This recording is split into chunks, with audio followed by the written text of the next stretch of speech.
तरीके से इंसल्ट की जा रही हो और चप्पे चप्पे पर मुसलमानों को रुस्वा और जलील किया जा रहा हो, आज के इस दौर में ज़रूरत इस बात की थी कि हम सब एक प्लेटफार्म पर आएं और मिलकर तमाम बातिल फिरका परस्त और सैहूनी और सल्जूकी ताकतों का मुकाबला करें। लेकिन अभी भी दुम टेढ़ी ही है, सीधी करने की कोशिश बहुत की गई लेकिन नतीजा ला हासिल है।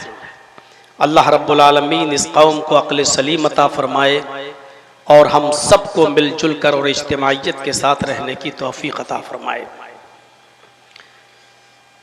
मैंने कुरान करीम की जो आयत आपके सामने तिलावत की है, जितनी देर में यहाँ रहूँगा कोशिश करूँगा कि आपके सामने उस आयत से मुताल्लिक चंद चीज़ें आपके सामने रख सकूं, इस उम्मीद के साथ कि आप गौर से सुनेंगे और इस दुआ के साथ कि अल्लाह तबारक व तआला कहने वालों को भी और सुनने वालों को भी अमल की पूरी पूरी तौफीक अता फरमाए। मैंने जो आयत करीमा आपके सामने तिलावत किया है खुतबे मसनूना के बाद, वो हुकूकुल इबाद पर मुश्तमिल है। इस्लामी अहकाम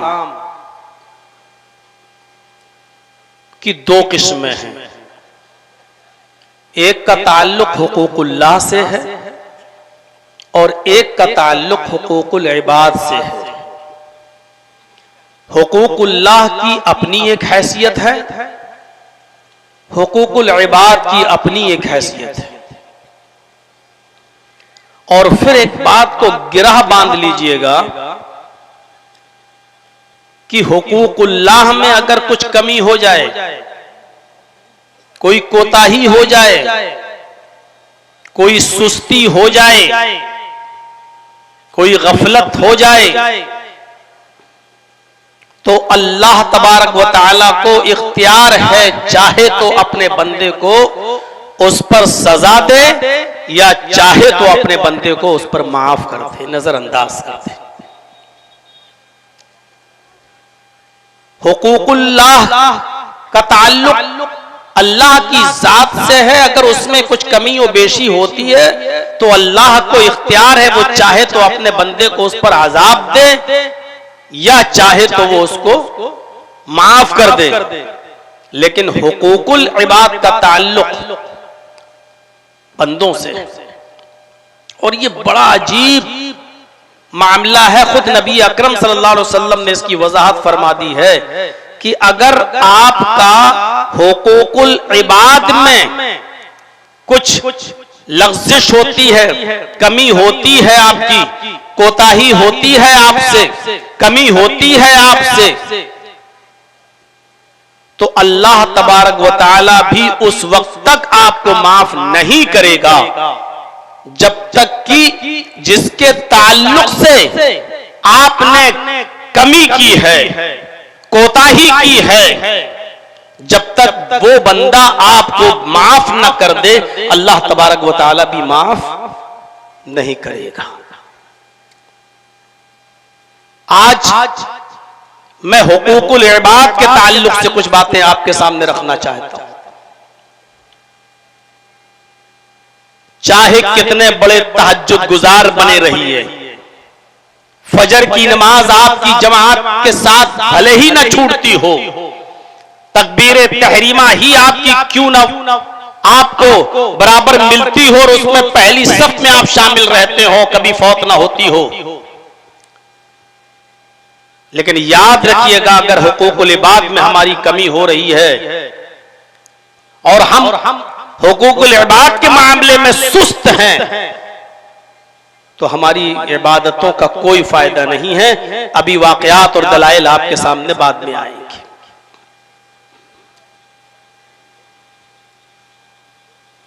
उस कुरान की आयत को फिर मैं आपके सामने रख रहा हूं, उसको सुनिए और उसके तर्जमे पर भी गौर कीजिए। वअबुदुल्लाह वला तुशरिकू बिही शैआ, अल्लाह की इबादत करो और उसके साथ किसी को भी जर्रा बराबर शरीक मत करो। ये हो गया हुकूकुल्लाह। इबादत का हक सिर्फ अल्लाह के लिए है। बंदा अल्लाह के अलावा किसी की इबादत कर ही नहीं सकता, ना उसके लिए जायज है और ना ही उसके लिए इस बात की इजाजत है कि वो अल्लाह के सामने किसी गैर के सामने अपना माथा टेके और किसी गैर से फरियाद करे। टोटल, कुल्ली, जानी, माली, हर किस्म की जैसी भी इबादत है वो सिर्फ अल्लाह तबारक व तआला के लिए होनी चाहिए। क्लियर कर दिया। वअबुदुल्लाह, इबादत हर हाल में अल्लाह ही की होनी चाहिए। वला तुशरिकू बिही शैआ, और उसके साथ किसी को जर्रा बराबर भी शैअन, कुछ भी शरीक नहीं करना है। इसके बाद आई वबिल वालिदैन इहसाना, वालिदैन के साथ एहसान करो, हुस्न सुलूक। यहां अल्लाह तबारक व तआला ने यह नहीं कहा कि अपने माँ बाप को खाना खिलाओ, यह नहीं कहा कि अपने माँ बाप को पानी पिलाओ, किसी खास एक नेकी का हुक्म नहीं दिया, बल्कि लफ्ज एहसान इस्तेमाल किया है। वबिल वालिदैन इहसाना, अपने वालिदैन के साथ एहसान करो, और एहसान हर नेकी को शामिल है। आपके बाप चलने फिरने से आजिज हैं, उड़ नहीं पा रहे हैं, चल नहीं पा रहे हैं, ख्वाहिश जाहिर करते हैं कि बेटा मुझे जरा घर के बाहर ठंडी हवा में बिठा दो, मैं थोड़ा सा घर के बाहर बैठना चाहता हूं, मैं थोड़ा सा घर के बाहर खुली फजा में बैठना चाहता हूं। अब बेटे की जिम्मेदारी ये होती है कि वो अपने बाप को उठाए, उसको गोद ले, अपनी पीठ पर लादे और उनकी ख्वाहिश को पूरा करके बाहर कुर्सी लगाकर उनको बिठा दे। बाप बीमार है,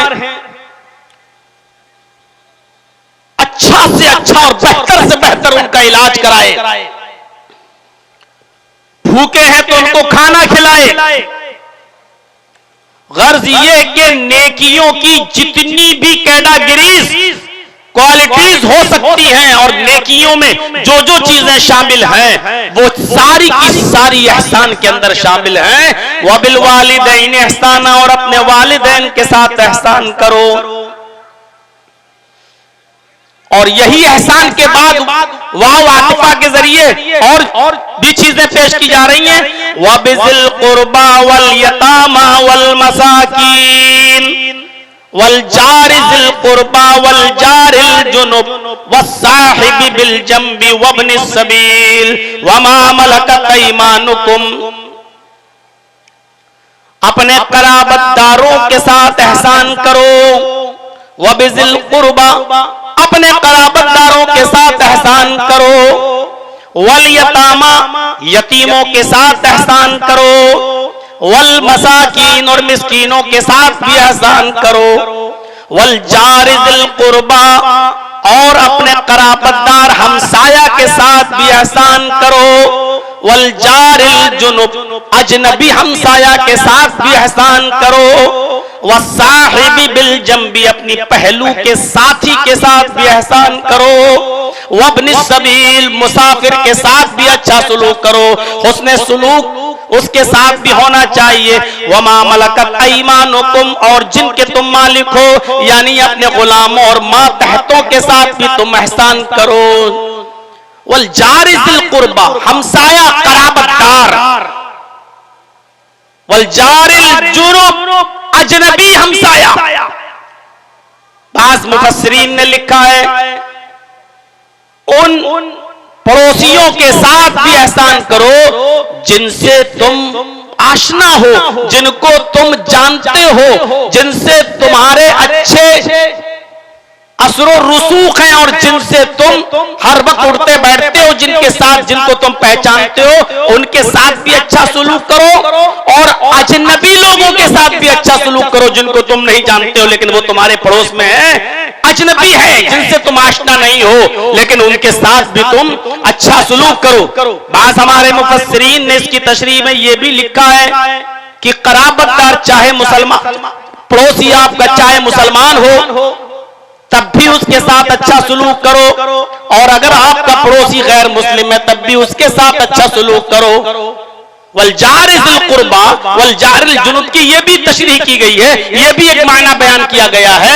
वसाहिबी बिल जंबी, पहलू के साथी का मतलब यह है कि आप उससे वाकिफ नहीं हैं, आप जानते नहीं, आप सफर कर रहे हैं, ट्रेन में बैठे हुए हैं, अचानक उसने आपका नाम पूछा, आपने उसका नाम पूछा, उसने आपका बिजनेस पूछा, आपने उसका बिजनेस पूछा, अब वो अचानक आपका आशना हुआ है, ये अभी मिनट 2 मिनट 5 मिनट 10 मिनट आधा घंटा 1 घंटा पहले आपसे इसकी आशनाई हुई है, ये है वो साहिबी बिलजम, जिसके साथ अभी अभी आशनाई हुई है, जिसके साथ अभी अभी आपकी दोस्ती हुई है, उसके साथ भी अच्छा सुलूक करो। आप कोई बिजनेस करते हैं, कारोबार करते हैं, आप जानते नहीं, अभी अभी उसके साथ आपका तारुफ हुआ है, अभी अभी एक दूसरे का इंट्रोडक्शन एक दूसरे के साथ हुआ है, ये अभी अभी आपका दोस्त बना है, आप इसके साथ भी अच्छा सुलूक करो। यह है वह साहिबी बिलजम का माना। वब्नि सबील, और मुसाफिरों के साथ भी अच्छा सुलूक करो। वमा मलकत ऐमानुकुम, और अपने मातहतों का अपने गुलामों के साथ भी अच्छा सुलूक करो। यह कुरान ने बयान किया है। कुरान ने इतने लोगों की तशरीह करना, वो भी आज के इस खिताब के अंदर शायद हमारे लिए मुमकिन न हो सके, इसलिए पहले तो हम इस चीज को उठाते हैं कि हुकूकुल इबाद क्या है। इन चीजों का नंबर बाद में आएगा। हुकूकुल इबाद क्या है, उसकी हैसियत क्या है, ऐसे समझने की कोशिश करें कि अल्लाह तबारक व तआला ने जब आदम अलैहिस्सलातु वस्सलाम के अंदर रूह डाली और उनको बहुत से नाम सिखाए,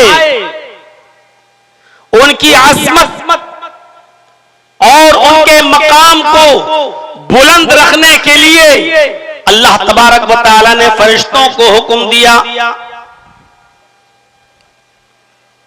सजदा करो, उसजुदू ली आदम, आए फरिश्तों तुम आदम को सजदा करो। कुरान कहता है फसजदू इल्ला इब्लीस अबा वस्तकबरा व कान मिनल काफिरीन। सारे फरिश्तों को अल्लाह ने हुक्म दिया सजदा करो, और सबने कर भी लिया। फसजदू, सबने सजदा कर लिया, इल्ला इब्लीस, सिवाय इब्लीस के, उसने सजदा नहीं किया। और सजदा क्यों नहीं किया, इसकी भी वजाहत अल्लाह रब्बुल आलमीन ने कर दी। इनकार किया, अबा, मुनकिर हुआ, नहीं करेंगे सजदा। क्यों नहीं किया, वस्तकबरा, तकब्बुर में आ गया, गुरूर आ गया उसके अंदर, वो कान मिनल काफिरीन, और वो काफिरों में से हो गया। गुरूर क्या आ गया, कुरान ने इसकी भी वजाहत की। और गुरूर क्या था उसके अंदर, आय अल्लाह मैं आदम को सजदा करूंगा, मैं इनको जिसको तूने मिट्टी से पैदा किया मैं उसके सामने सजदा करूंगा। खलक़तनी मिन नार व खलक़तहू मिन तीन, आय अल्लाह तूने मुझे आग से पैदा किया, आग से, और उसको मिट्टी से। तकब्बुर देखिए यहीं से आया, क्या कहा, तूने मुझे मिट्टी आग से पैदा किया और आदम को मिट्टी से पैदा किया, क्या आग मिट्टी को सजदा करेगी, क्या आग मिट्टी के सामने झुकेगी? अबा, इनकार कर दिया, नहीं करेंगे। बस तक तकब्बरा, यही तकब्बुर था उसके अंदर कि आग मिट्टी के सामने कैसे झुक सकती है। वह कान मिनल काफिरीन, और वो काफिरों में से हो गया। मेरे भाइयों गौर करो, आदम अलैहिस्सलातु वस्सलाम को अल्लाह ने पैदा किया, फिर रूह डाली, रूह डालने के बाद उनको बहुत से नाम सिखलाए, नाम सिखलाने के बाद उनकी आसमत को बरकरार रखने के लिए फरिश्तों से कहा कि तुम आदम को सजदा करो। ये अल्लाह रब्बुल आलमीन का महदूद हुक्म था और महदूद वक्त के लिए था। इससे ये दलील नहीं निकाली जा सकती है कि देखो अल्लाह ने खुद हुक्म दिया कि आदम को सजदा करो, लिहाजा इससे ये दलील निकलती है कि बंदों को भी सजदा किया जा सकता है। मेरे भाइयों, अल्लाह रब्बुल आलमीन का जो हुक्म जिस वक्त था उस वक्त तमाम फरिश्तों के लिए वो चीज इबादत थी और अल्लाह का हुक्म मानना जरूरी था। सबने माना भी, लेकिन इब्लीस ने इनकार कर दिया और कहा कि मैं सजदा नहीं करूंगा क्योंकि मैं आग से पैदा हुआ हूं और आग मिट्टी के सामने नहीं झुकेगी, और वो काफिरों में से हो गया। अल्लाह रब्बुल आलमीन ने भी इब्लीस को रांदे दरगाह कर दिया और निकाल दिया। एक बात याद रखिएगा, इब्लीस ने सिर्फ आदम को सजदा ही तो नहीं किया, बकिया किस चीज की कमी थी? गौर करिएगा, क्या वो इबादत नहीं करता था? क्या वो शिर्क करता था? क्या वो अल्लाह की जात और सिफात में किसी को शरीक करता था? नहीं करता था। इब्लीस को यह भी इनकार नहीं था, वो अल्लाह को सजदा भी करता था और अल्लाह के सामने सजदा करने का इनकारी भी नहीं था। और इबादतें तो इतनी करता था कि तफसीर इब्न कसीर उठाकर देखें, 4 उंगली के बराबर भी इल्ला मौज़िउ अर्बई असाबिया, 4 उंगली के बराबर भी कोई जगह ऐसी खाली नहीं जहां शैतान ने सर न रखा हो सजदे में, जहां उसने सर न झुकाया हो अल्लाह के सामने सजदा करते हुए। हम और आप क्या इबादत करेंगे अल्लाह रब्बुल आलमीन की? हम और आप क्या सजदे करेंगे अल्लाह रब्बुल आलमीन के सामने? इतने सजदे थे इब्लीस के, इतना वो सजदा करता था कि मा फीहा मौज़िउ अर्बई असाबिया, कोई 4 उंगली के बराबर भी कोई जगह ऐसी खाली नहीं कि जहां उसने सर न झुकाया हो, सजदा न किया हो इबादत, लेकिन इसके बावजूद उसको निकाल दिया। अल्लाह ने क्या तेरी जरूरत नहीं, रामदे दरगाह कर दिया। आए बड़े बड़े हाजियों, नमाजियों, साहूकारों, चौधरियों, तहज्जुद गुजारों, बड़ी बड़ी लंबी तालियां रखकर फजर की नमाज जमात के साथ पढ़ने वालों, लेकिन अपने भाइयों का हक मार के खा जाने वालों, उन पर जुल्म करने वालों, शादियों में अपनी बेटी को 8-10 लाख का जहेज देकर, फॉर्च्यूनर 4 व्हीलर देकर पूरी विरासत से अपनी बेटी और अपनी बहन का हक मार कर खा जाने वालों, गौर करो, इबादत में शैतान भी पीछे नहीं था। उसने इतने सजदे किए इस जमीन के ऊपर कि उसके सजदों का इहाता नहीं कर सकते हो। उसने अल्लाह के साथ किसी को शरीक नहीं किया था, उसने अल्लाह की इबादत में कोई कमी नहीं रखी थी, और वो शैतान अल्लाह के सामने सजदा करने का इनकारी भी नहीं था, लेकिन उसने आदम को सजदा नहीं किया, अल्लाह का एक हुक्म नहीं माना, सिर्फ एक हुक्म और निकाल दिया गया। यहां तो जमीन और जायदादें कब्जा किए बैठे हैं, सगा भाई सगे भाई को खाया जा रहा है, भाई अपनी बहनों का हक मार के खाए जा रहे हैं, बाप अपनी बेटियों का हक मार के खाया जा रहा है। मेरे भाइयों, बहुत सोच समझ, मैंने पूछा था फारूक अब्दुल्ला साहब से कि आपकी कमेटी की तरफ से कोई मौजू है मुझे, या मैं अपनी तरफ से रख लूं? मैंने कल या परसों ही पूछा था, तो शेख ने कहा कि नहीं, हमारी तरफ से तो कुछ नहीं, इस्लाह मुआशरे पे रखें तो बेहतर होगा, वरना आप जैसा बेहतर समझें। तो बहुत सोच समझ कर मैंने इस टॉपिक को उठाया कि आज इस चीज की जरूरत है। आज हाजी ही समझता है कि मैंने नमाज पढ़ ली, हो गए बस पार साफ, यहां मरे डायरेक्ट जन्नतुल फिरदौस में दाखिल। यहां जो आदमी बेचारा जिसकी फजर की नमाज कभी जमात से नहीं छूटती, वो समझता है कि हम मरे और सीधे जन्नत के अंदर हम दाखिल हो जाएंगे। हम तो माशाअल्लाह तहज्जुद गुजार हैं, फजर की नमाजें पढ़ते हैं। मेरे भाइयों, शैतान ने 4 उंगली के बराबर भी जगह नहीं छोड़ी जहां सजदा न किया हो, लेकिन इसके बावजूद उसने रांदे दरगाह हो गया। क्यों? क्योंकि जब अल्लाह ने हक दे दिया आदम को सजदा करो, अब ये हुकूकुल इबाद में शामिल है, तुम आदम का वो सजदा करो तो आदम का हक अदा होगा। और नहीं, वो हुकूकुल्लाह में कमी नहीं करता था, हुकूकुल इबाद में कमी की रांदे दरगाह कर दिया गया।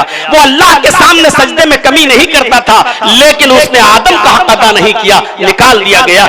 ये है हुकूकुल इबाद। नमाज पढ़ने वालों सोचो, बेनमाजियों से तो आज हमारा कोई खिताब ही नहीं है, उनसे तो हमें कोई मतलब ही नहीं है। यहाँ तो हम तहज्जुद गुजारों को मुखातब कर रहे हैं, यहाँ तो हम उन नमाजियों और फजर के मैं जमात नमाज पढ़ने वालों से मैं कह रहा हूं, जरा नमाज पढ़ने जा रहे हो, जरा सोचो कि हम किसी का हक तो नहीं मार रहे हैं। सोचिएगा, जाइएगा और ठंडे दिल से सोचिएगा। सोते वक्त नमाज भी पढ़ते हैं तो मूंछों पे हाथ फेरते हुए, दाढ़ी सहलाते हुए, ऐसे लगता है जैसे अल्लाह पर बहुत बड़ा एहसान करते हुए आ रहे हैं। मेरे भाइयों, वाबुदुल्लाह वला तुशरिकू बिही शैआ, अल्लाह इबादत अल्लाह ही की, उसके साथ किसी को शरीक नहीं। और उसके बाद हुकूकुल इबाद का तस्करा, हुकूकुल इबाद में जो रिश्ते आए हैं वो बाद में उसका तस्करा। पहले ये बता दूं कि बंदा, देखिए, हजरत आदम को सजदा नहीं किया, रांदे दरगाह हो गया। आपको याद होगा, बुखारी शरीफ पढ़िए, किताब बदिल वही उठाइए, पहला ही वो हदीस इन्नमल अमालु बिन्नियात के बाद आप जब किताब बदिल वही पढ़ेंगे तो पहली हदीस में आप लंबी हदीसें आपको मिलेगी। नबी अकरम सल्लल्लाहु अलैहि वसल्लम कई दिन का खाना ले जाया करते थे, गारे हिरा के अंदर अल्लाह की इबादत में मसरूफ रहा करते थे कि एक दिन जिब्रील अमीन आए, नबी अकरम सल्लल्लाहु अलैहि वसल्लम के सामने आकर बैठ गए और बैठने के बाद फरमाया नबी अकरम सल्लल्लाहु अलैहि वसल्लम से, हालांकि अभी आप नबी नहीं बने हैं, अभी आप रसूल नहीं बने हैं, अभी कुरान की कोई आयत नबी अकरम पर नाजिल नहीं हुई है, ये पहला वाकया है और पहला मौका है। हजरत जिब्रील अलैहिस्सलाम नबी अकरम सल्लल्लाहु अलैहि वसल्लम के पास जाकर बैठ गए और कहा, इक़रा या मोहम्मद, ऐ मोहम्मद पढ़ो। क्या कहा? इक़रा या मोहम्मद, आए मोहम्मद पढ़ो सल्लल्लाहु अलैहि वसल्लम। मोहम्मद रसूलुल्लाह सल्लल्लाहु अलैहि वसल्लम ने जो जवाब दिया वो वही जवाब था ही, और फितरी तौर पर जिस इंसान ने कभी कोई किताब ना पढ़ी हो, जिसको कोई पढ़ाया ना गया हो, उसका वही जवाब होगा। और वही जवाब अल्लाह के नबी ने दिया, मा अना बिकारी, मैं पढ़ा हुआ नहीं हूं। पहले तो डर गए, ये आया कौन है, आज तक कोई नहीं आया गारे हिरा में, ये कौन है। और आते ही मुझसे कह रहा कि पढ़ो से का माजा करो, मुझसे बार बार कहने वाले पढ़ो पढ़ो पढ़ो, तुम ही बताओ कि मैं क्या पढ़ूं, जबकि मेरा जवाब ये कि माना बिकारी में पढ़ा हुआ नहीं हूं। तो अब आप ही बताओ कि मैं क्या पढ़ूं, बार बार कह रहे हो पढ़ो, तो तुम ही बताओ मैं क्या पढ़ूं। पकड़ा, फिर दबाया, और इतनी जोर से दबाया कि अल्लाह के नबी सल्लल्लाहु अलैहि वसल्लम फरमाते कि मुझे फिर महसूस हुआ कि कहीं मेरी जान न चली जाए। और उसके बाद में छोड़ा, और छोड़ने के बाद कहा, इक़रा बिस्मि रब्बिकल लज़ी खलक़, खलक़ल इंसान मिन अलक़, इक़रा व रब्बुकल अकरमुल लज़ी अल्लम बिल कलम, अल्लमल इंसान मा लम यअलम। ये 5 आयतें नाजिल हुई नबी अकरम जनाब मोहम्मद रसूलुल्लाह सल्लल्लाहु अलैहि वसल्लम के ऊपर। इक़रा बिस्मि रब्बिकल लज़ी खलक़, खलक़ल इंसान मिन अलक़, इक़रा व रब्बुकल अकरमुल लज़ी अल्लम बिल कलम, अल्लमल इंसान मा लम यअलम। जिब्रील ये पढ़ने के लिए जब कहा कि ये पढ़ो, पढ़ाया और उसके बाद में चले गए, लेकिन नबी अकरम सल्लल्लाहु अलैहि वसल्लम डर गए। अभी आपको पता नहीं है, अभी ये भी नहीं मालूम कि मैं अल्लाह का रसूल बना दिया गया हूं, अभी ये भी नहीं मालूम कि ये था कौन, लेकिन इस हादसे से आप डर गए। और इतना डर गए कि आपने रात ही में वो गारे हिरा छोड़ दी और वहां से दौड़े अपने घर की तरफ गए। और जैसे ही अपने घर में एंट्री लेते हैं, बुखारी किताब बदिल वही के अल्फाज हैं, अपने घर में घुसते हैं, हजरत खदीजा से कहते हैं, खदीजा खदीजा ज़म्मिलूनी ज़म्मिलूनी या खदीजा ज़म्मिलूनी या खदीजा, आए खदीजा मुझे चादर उड़ाओ, आए खदीजा मुझे कंबल उड़ाओ, आए खदीजा मुझे चादर उड़ाओ, मुझे डर लग रहा है। हजरत खदीजा रज़ी अल्लाह ताला अन्हा ने नबी अकरम सल्लल्लाहु अलैहि वसल्लम के ऊपर कंबल डाल दिया, कोई चादर डाल दी, उड़ा दिया आपको। हत्ता ज़हबा अन्हुर रऊ, जो खौफ, जो दहशत नबी अकरम सल्लल्लाहु अलैहि वसल्लम के दिल में लगी हुई थी कि वो कौन था, क्या था, कोई जिन्नात का साया तो नहीं था, कोई शैतान का असर तो नहीं था, क्या था वो, कौन था, कितनी ताकत थी उसके अंदर, उसने दबाया मुझे, लगा जैसे कहीं मेरी जान न चली जाए। वो आप सोचते रहे और उस वक्त तक लेटे रहे जब तक कि ये खौफ, ये दहशत नबी अकरम के दिल से जब तक दूर नहीं हो गई। फिर हजरत खदीजा रज़ी अल्लाह ताला अन्हा को पूरा वाकया बयान किया। आए खदीजा आज मेरे साथ ऐसा हुआ, आए खदीजा आज मेरे साथ ये हुआ। आज कोई आया, उसने मुझसे कहा इक़रा या मोहम्मद, आए मोहम्मद पढ़ो। मैंने कहा माना बिकारी, पूरा वाकया बयान कर दिया कि ऐसा ऐसा हुआ।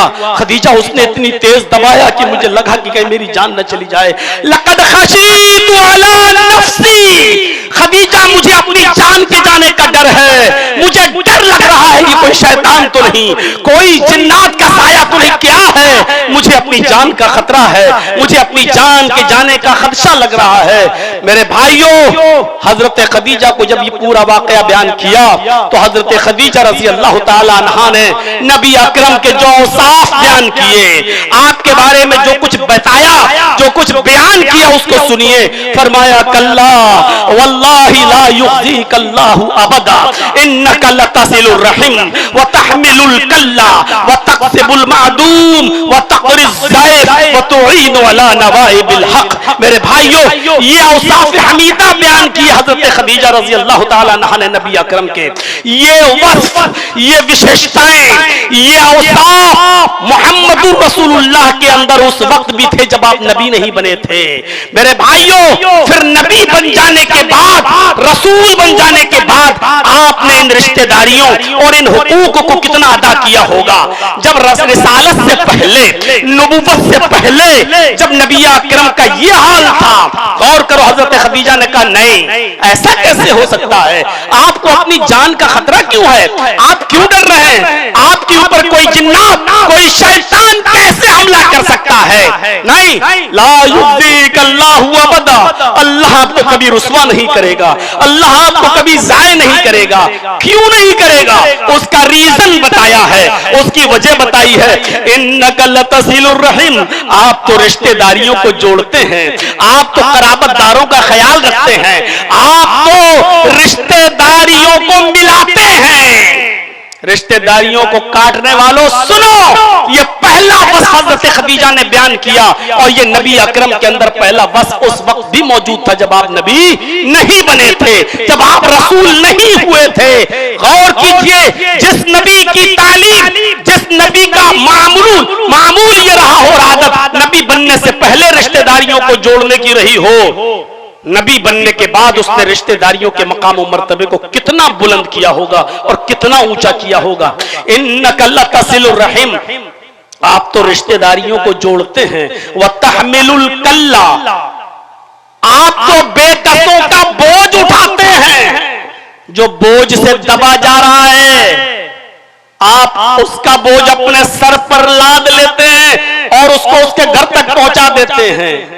आज के जमाने में कोई करके देख ले, इंसल्ट हो जाएगी, उसकी इज्जत का जनाजा निकल जाएगा। चेयरमैन है साहब इलाके का, मैं उसका आधा बोझ अपने सर पे लाद के उसके घर तक पहुंचाऊंगा, इज्जत का जनाजा निकल जाएगा।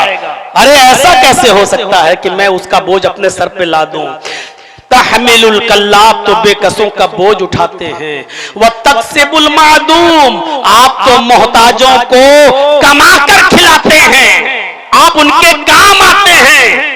जो कमाई आपने कमाई है बकरियां चरा चरा कर, जंगलों में जा जाकर, कपड़ा बेच बेच कर, आपने बिजनेस करके, फेरी करके, तिजारत करके जो आप कमाते हैं, आप मोहताजों पर वो खर्च कर देते हैं।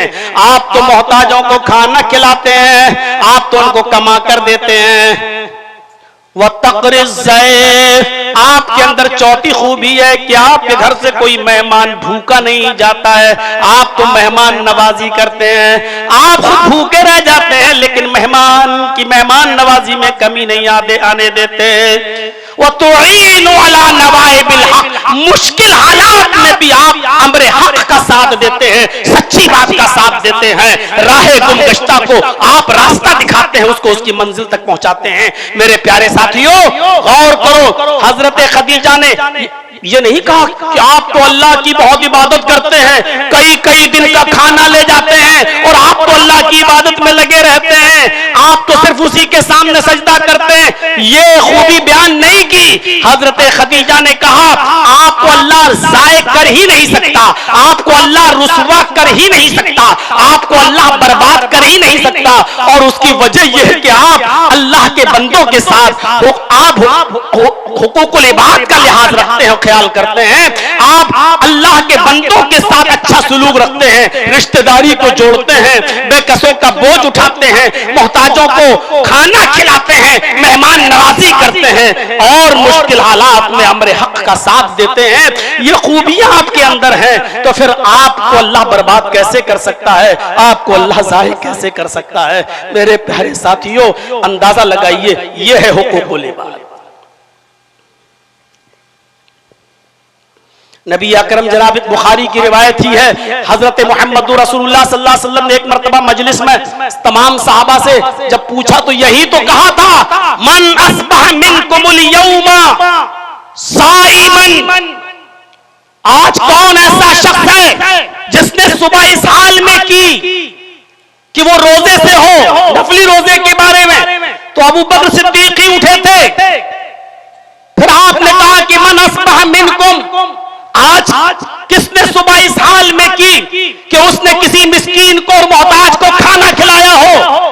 फिर आपने पूछा ऐसा कौन है जिसने आज किसी बीमार आदमी की आयादत की हो। मन अस्बह मिनकुम, तुम में से कौन है जिसने आज आदम मिनकुम मरीजन, जिसने आज किसी मरीज की आयादत की हो। फिर आपने पूछा तुम में से कौन है आज जिसने सुबह इस हाल में की हो कि वो किसी जनाजे में शिरकत किया हो और किसी मस्जिद के साथ साथ कब्रिस्तान तक उसके साथ गया हो। मेरे भाइयों, चारों बार में हजरत अबू बकर सिद्दीक ही उठे, हजरत अबू बकर सिद्दीक उठे, मैंने ही मिस्कीन को खाना खिलाया, मैं ही बीमार को आज देखने गया, मैं ही आज एक जनाजे में शिरकत भी की, उसकी नमाज जनाजा भी पढ़ाई और उसको कब्र में उतारा भी। ये सारी खूबियां मेरे अंदर आज मैंने इस हाल में सुबह की है। हाँ, इसके साथ साथ हुकूकुल्लाह भी अदा किया। वो अलग बात है कि रोजा फर्ज नहीं था, लेकिन इसके बावजूद मैंने नफली रोजा रखा।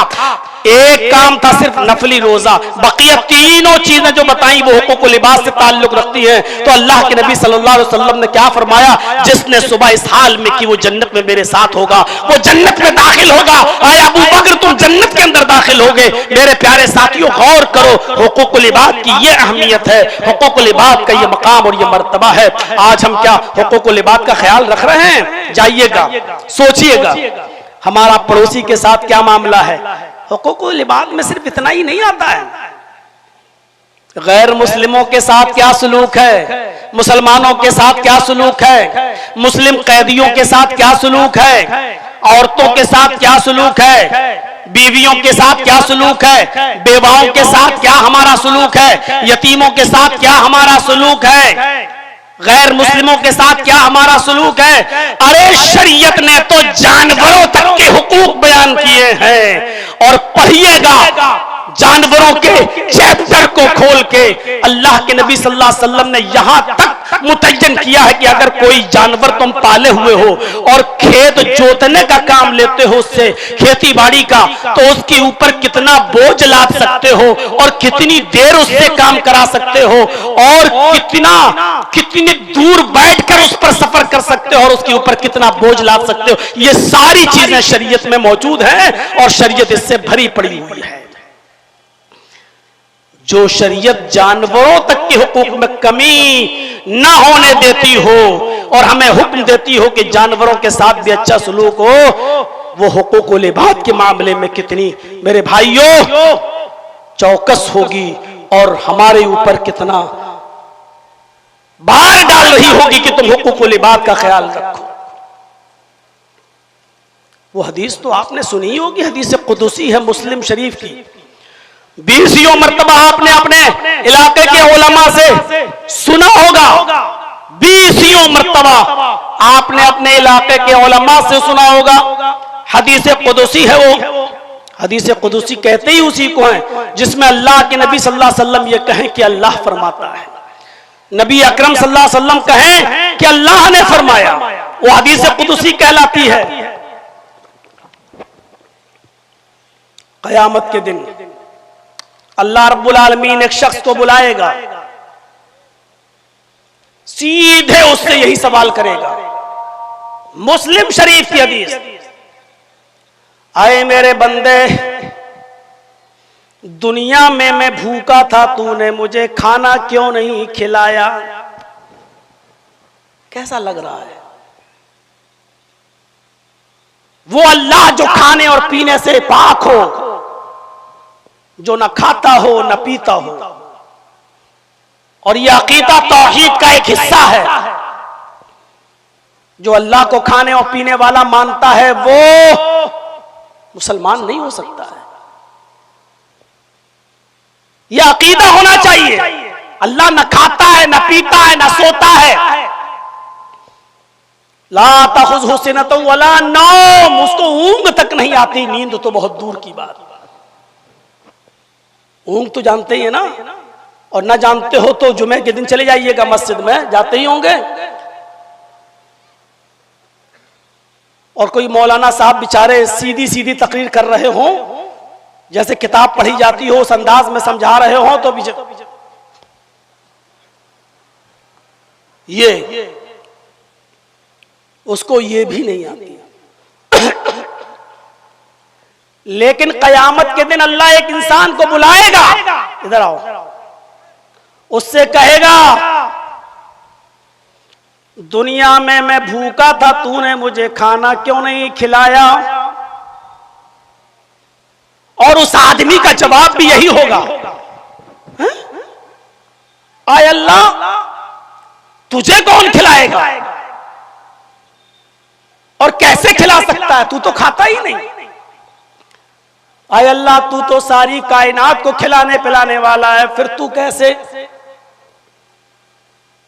उसके जवाब में अल्लाह रब्बुल आलमीन जो कहेगा, आए मेरे बंदे, दुनिया में मेरा फला बंदा भूखा था। आए मेरे बंदे, दुनिया में मेरा फला बंदा भूखा था, अगर तूने उसको खिलाया होता तो तू मुझे उसके पास पाता। उसके पास पाता मतलब ये थोड़ी कि मैं वहां मौजूद होता, यानी मैं तेरी मदद के लिए हाजिर रहता। अल्लाह रब्बुल आलमीन के लिए जरूरी नहीं है कि वो आसमान से उतरकर दुनिया पर आए और लोग कहें कि नहीं वो यहां है, वो इस बोतल में भी है, वो इस कैमरे में भी है, वो इस मजलिस में भी है।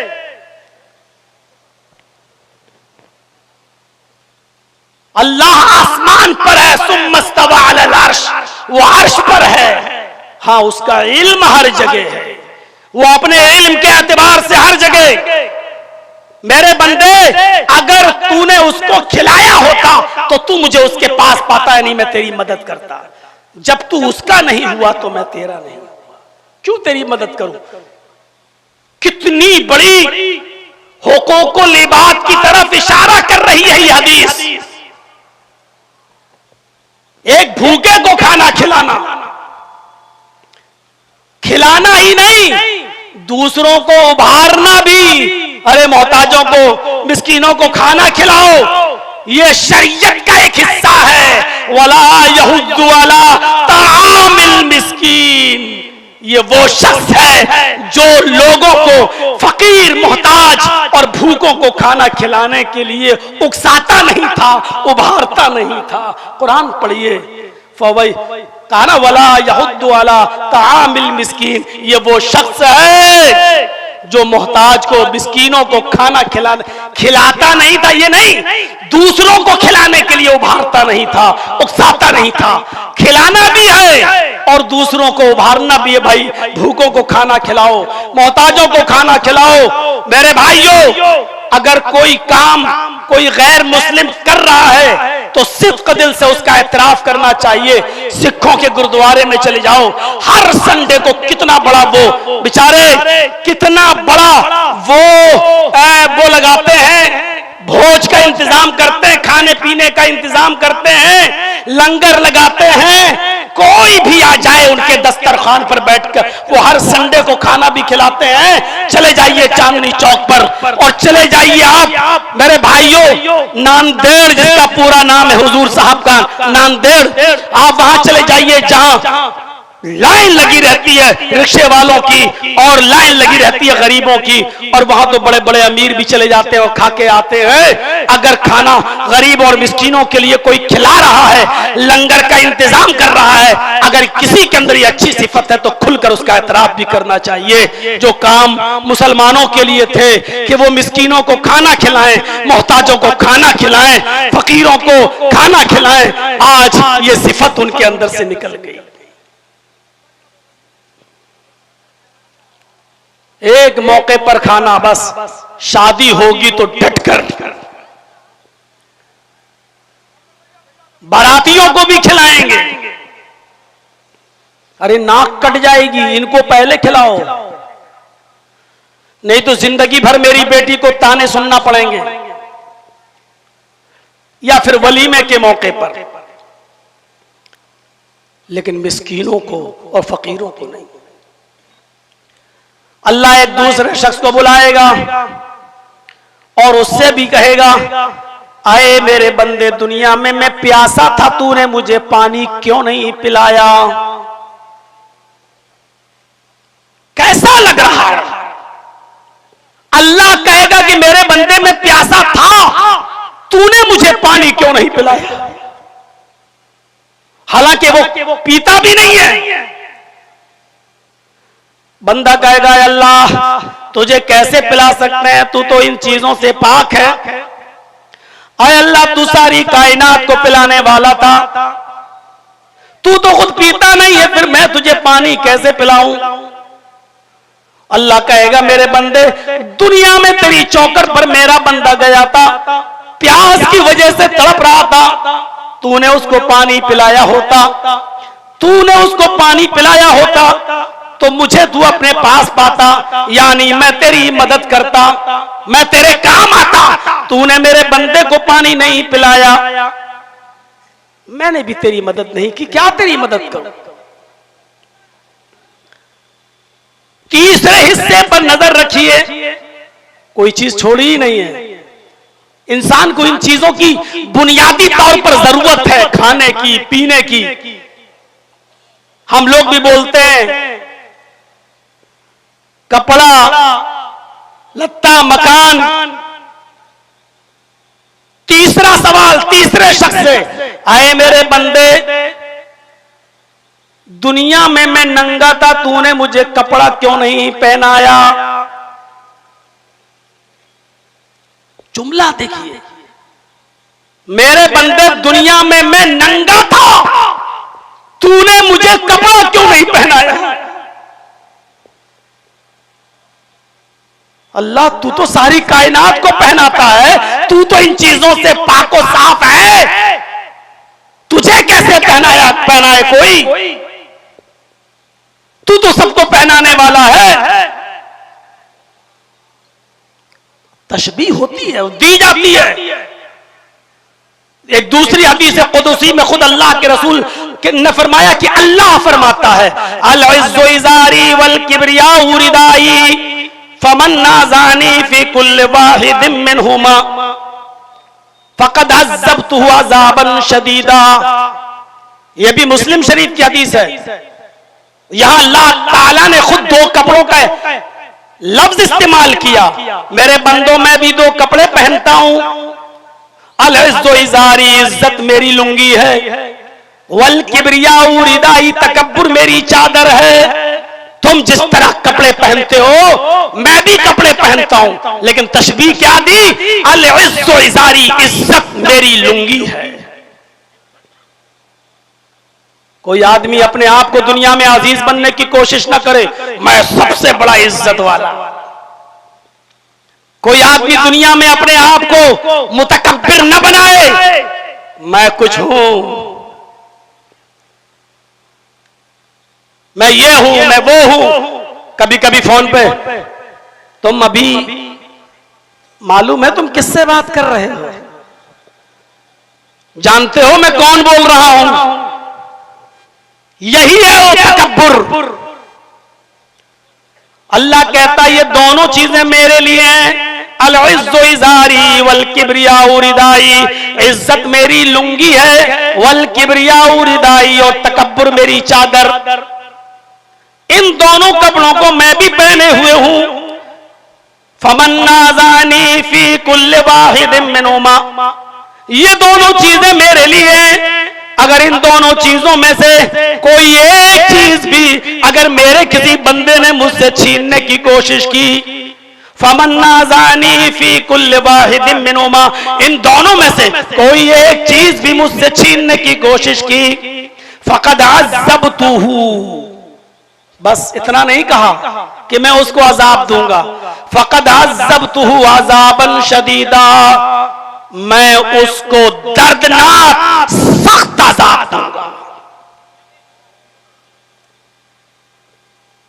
बुखारी की रिवायत है, ला यदखुलुल जन्नह मन कान फी क़ल्बिही मिस्क़ालु ज़र्रतिन मिन किब्र, जिसके दिल में राई के दाने के बराबर, सरसों के दाने के बराबर भी तकब्बुर होगा, वो जन्नत के अंदर दाखिल नहीं होगा। राई का दाना यार कहां पहुंचा दिया अल्लाह ने। सरसों के दाने के बराबर भी अगर किसी के दिल में तकब्बुर होगा, मैं कुछ हूं, मैं कुछ हूं, ला यदखुलुल जन्नह, वो जन्नत में दाखिल नहीं होगा। गौर कीजिए आप। और हजरत उमर फारूक ने जब किसी गुलाम को अपने थप्पड़ मार दिया था, तो बाद में उसने कहा था, अमीरुल मोमिनीन, थप्पड़ मारने का बुरा नहीं मानता मैं, लेकिन बस मैं जा रहा हूं, आप तन्हाई में थोड़ी देर के लिए इतना सोच लेना, क्या आपने मुझे थप्पड़ जो मारा है वो जायज मारा है या नाजायज मारा है? अपने मुलाजिमों पर जुल्म करने वालों, अपने मातहतों पर धौंस जमाने वालों, जरा गौर करो। हजरत उमर फारूक ने कहा, मैं इस्तंजा कर रहा था, पेशाब कर रहा था, और तू अमीरुल मोमिनीन चिल्ला रहा था। जब तुझे मालूम है कि मैं इस्तंजा कर रहा था, तो तुझे चीखना नहीं चाहिए, चिल्लाना नहीं चाहिए। उसने कहा, अमीरुल मोमिनीन, मुझे नहीं मालूम था कि आप इस्तंजा कर रहे हैं। भला अगर मैं देख लूं कि आप इस्तंजा कर रहे हैं, पेशाब के लिए बैठे हुए, तो मैं क्यों कहूंगा? मेरी नजर आपके ऊपर नहीं पड़ी, अगर पड़ जाती तो मैं क्यों चीखता? हजरत उमर ने कहा, क्या तुम ये बात हल्फ बिल्लाह के साथ कह सकते हो?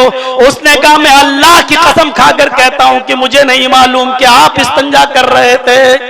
हजरत उमर ने कहा, जब तूने अल्लाह की कसम खाकर ये बात कह दी, तो फिर अब मैंने जो थप्पड़ मारा है तुझे नाजायज मारा है, इधर आओ, अब तू भी बदला ले ले। ये रहा मेरा गाल, जितनी जोर से मैंने तुझे थप्पड़ मारा, उतनी जोर से तू भी मुझे मार ले। उसने कहा, अमीरुल मोमिनीन, आपको अपनी गलती का एहसास हो गया, मैंने माफ किया। फरमाया, नहीं, इसी दुनिया में तुम्हें इंतकाम लेना होगा, इसी दुनिया में तुम्हें बदला लेना होगा।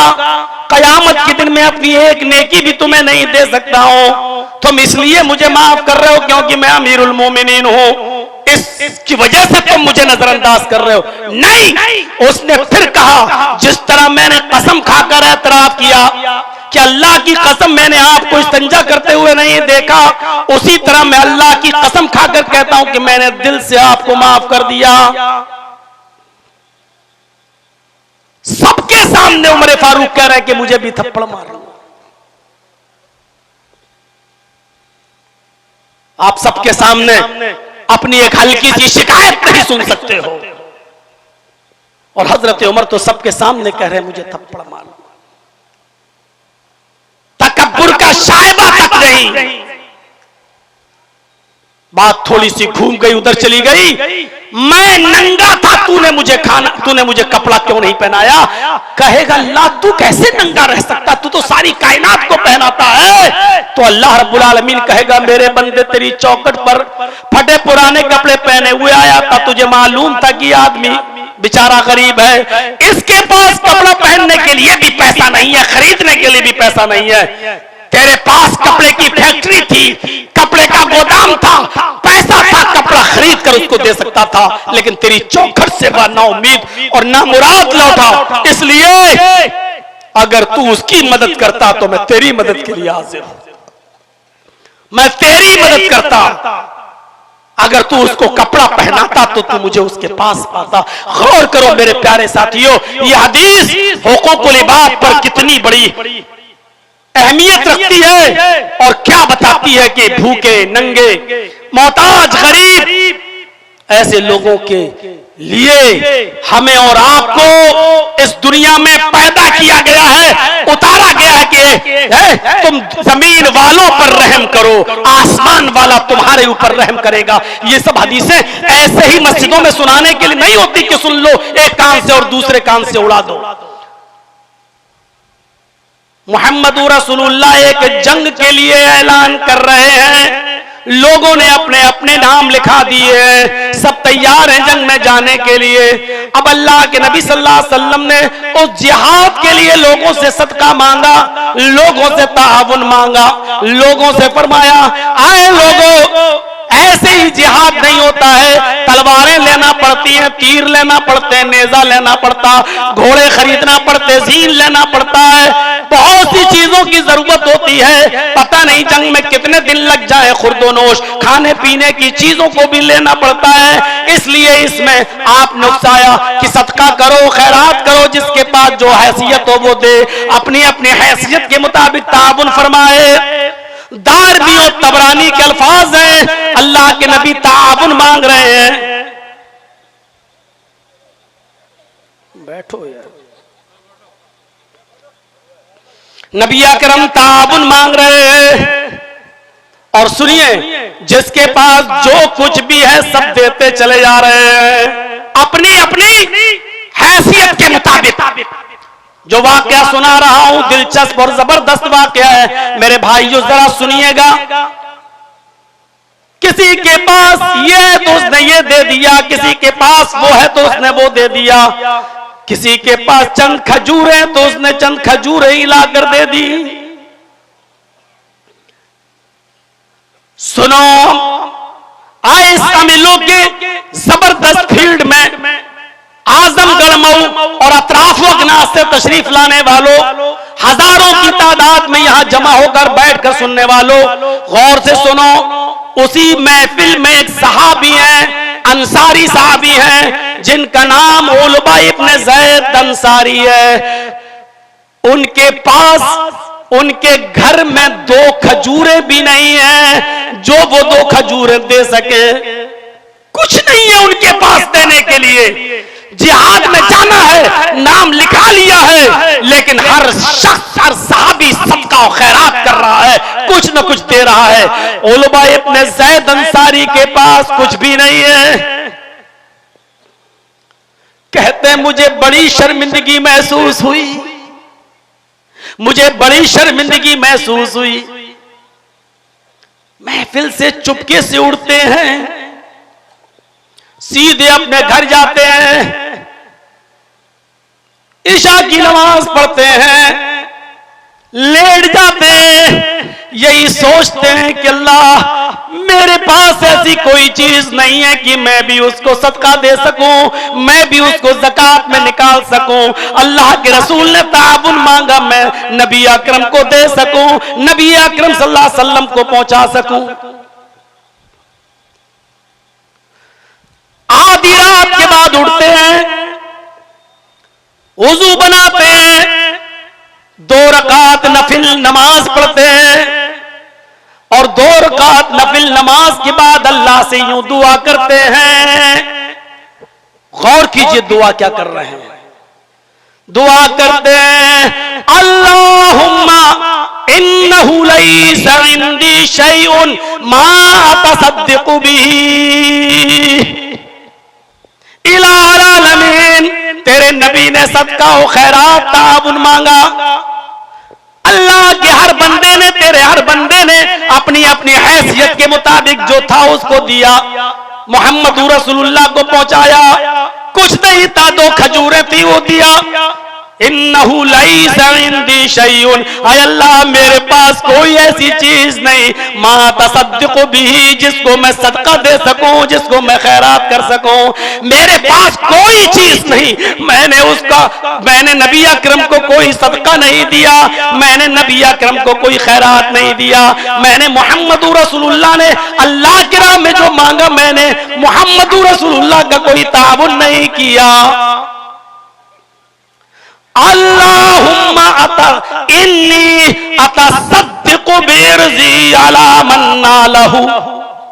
आय अल्लाह आज मैं अपनी इज्जत का सदका करता हूं। अल्लाहुम्मा इन्नी अतसद्दक़ु बिर्ज़ी अला मन नालहु। आय अल्लाह आज मैं अपनी इज्जत का सदका करता हूं।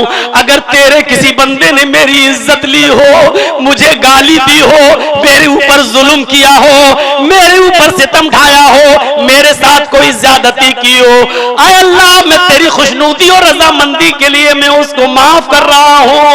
आय अल्लाह यही चीज मैं सदका कर रहा हूं। आय अल्लाह यही मैं खैरात कर रहा हूं। आय अल्लाह मेरी इसी सदके को कबूल कर ले।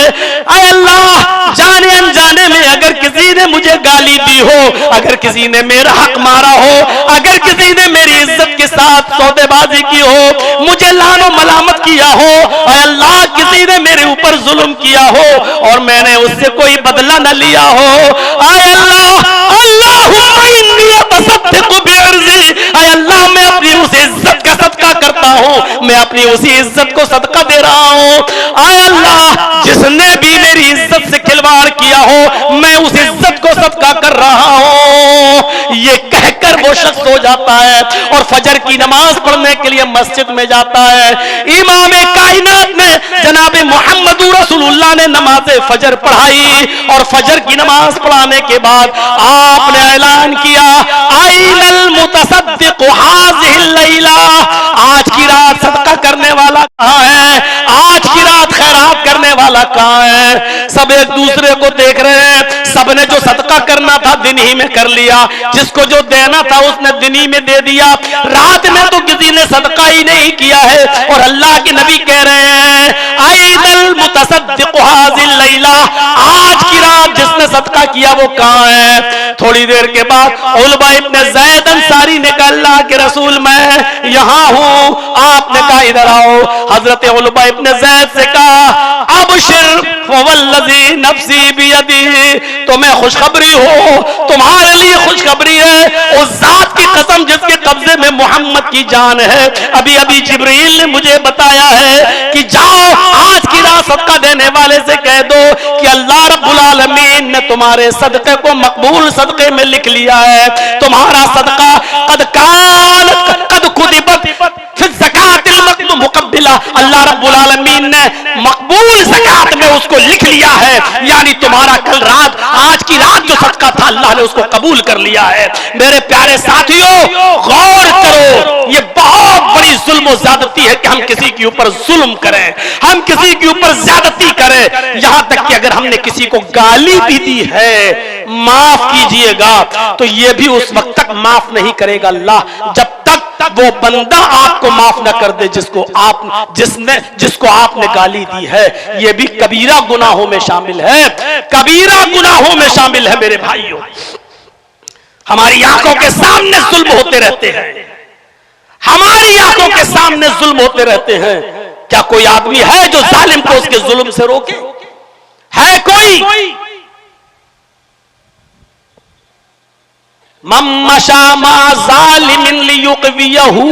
अल्लाह के नबी फरमाते हैं जो जालिम के साथ चला इस इरादे के साथ कि जालिम को तकवीयत पहुंचाए, इस इरादे के साथ कि जालिम का साथ दे, जालिम को तकवीयत पहुंचाए, फ़क़द खरज मिनल इस्लाम, अल्लाह के नबी फरमाते हैं कि वो इस्लाम से निकल जाता है, वो इस्लाम से खारिज हो जाता है। हम गौर करें कितने ऐसे मौके हैं जो हम अपने जालिम दोस्त का साथ देते हैं।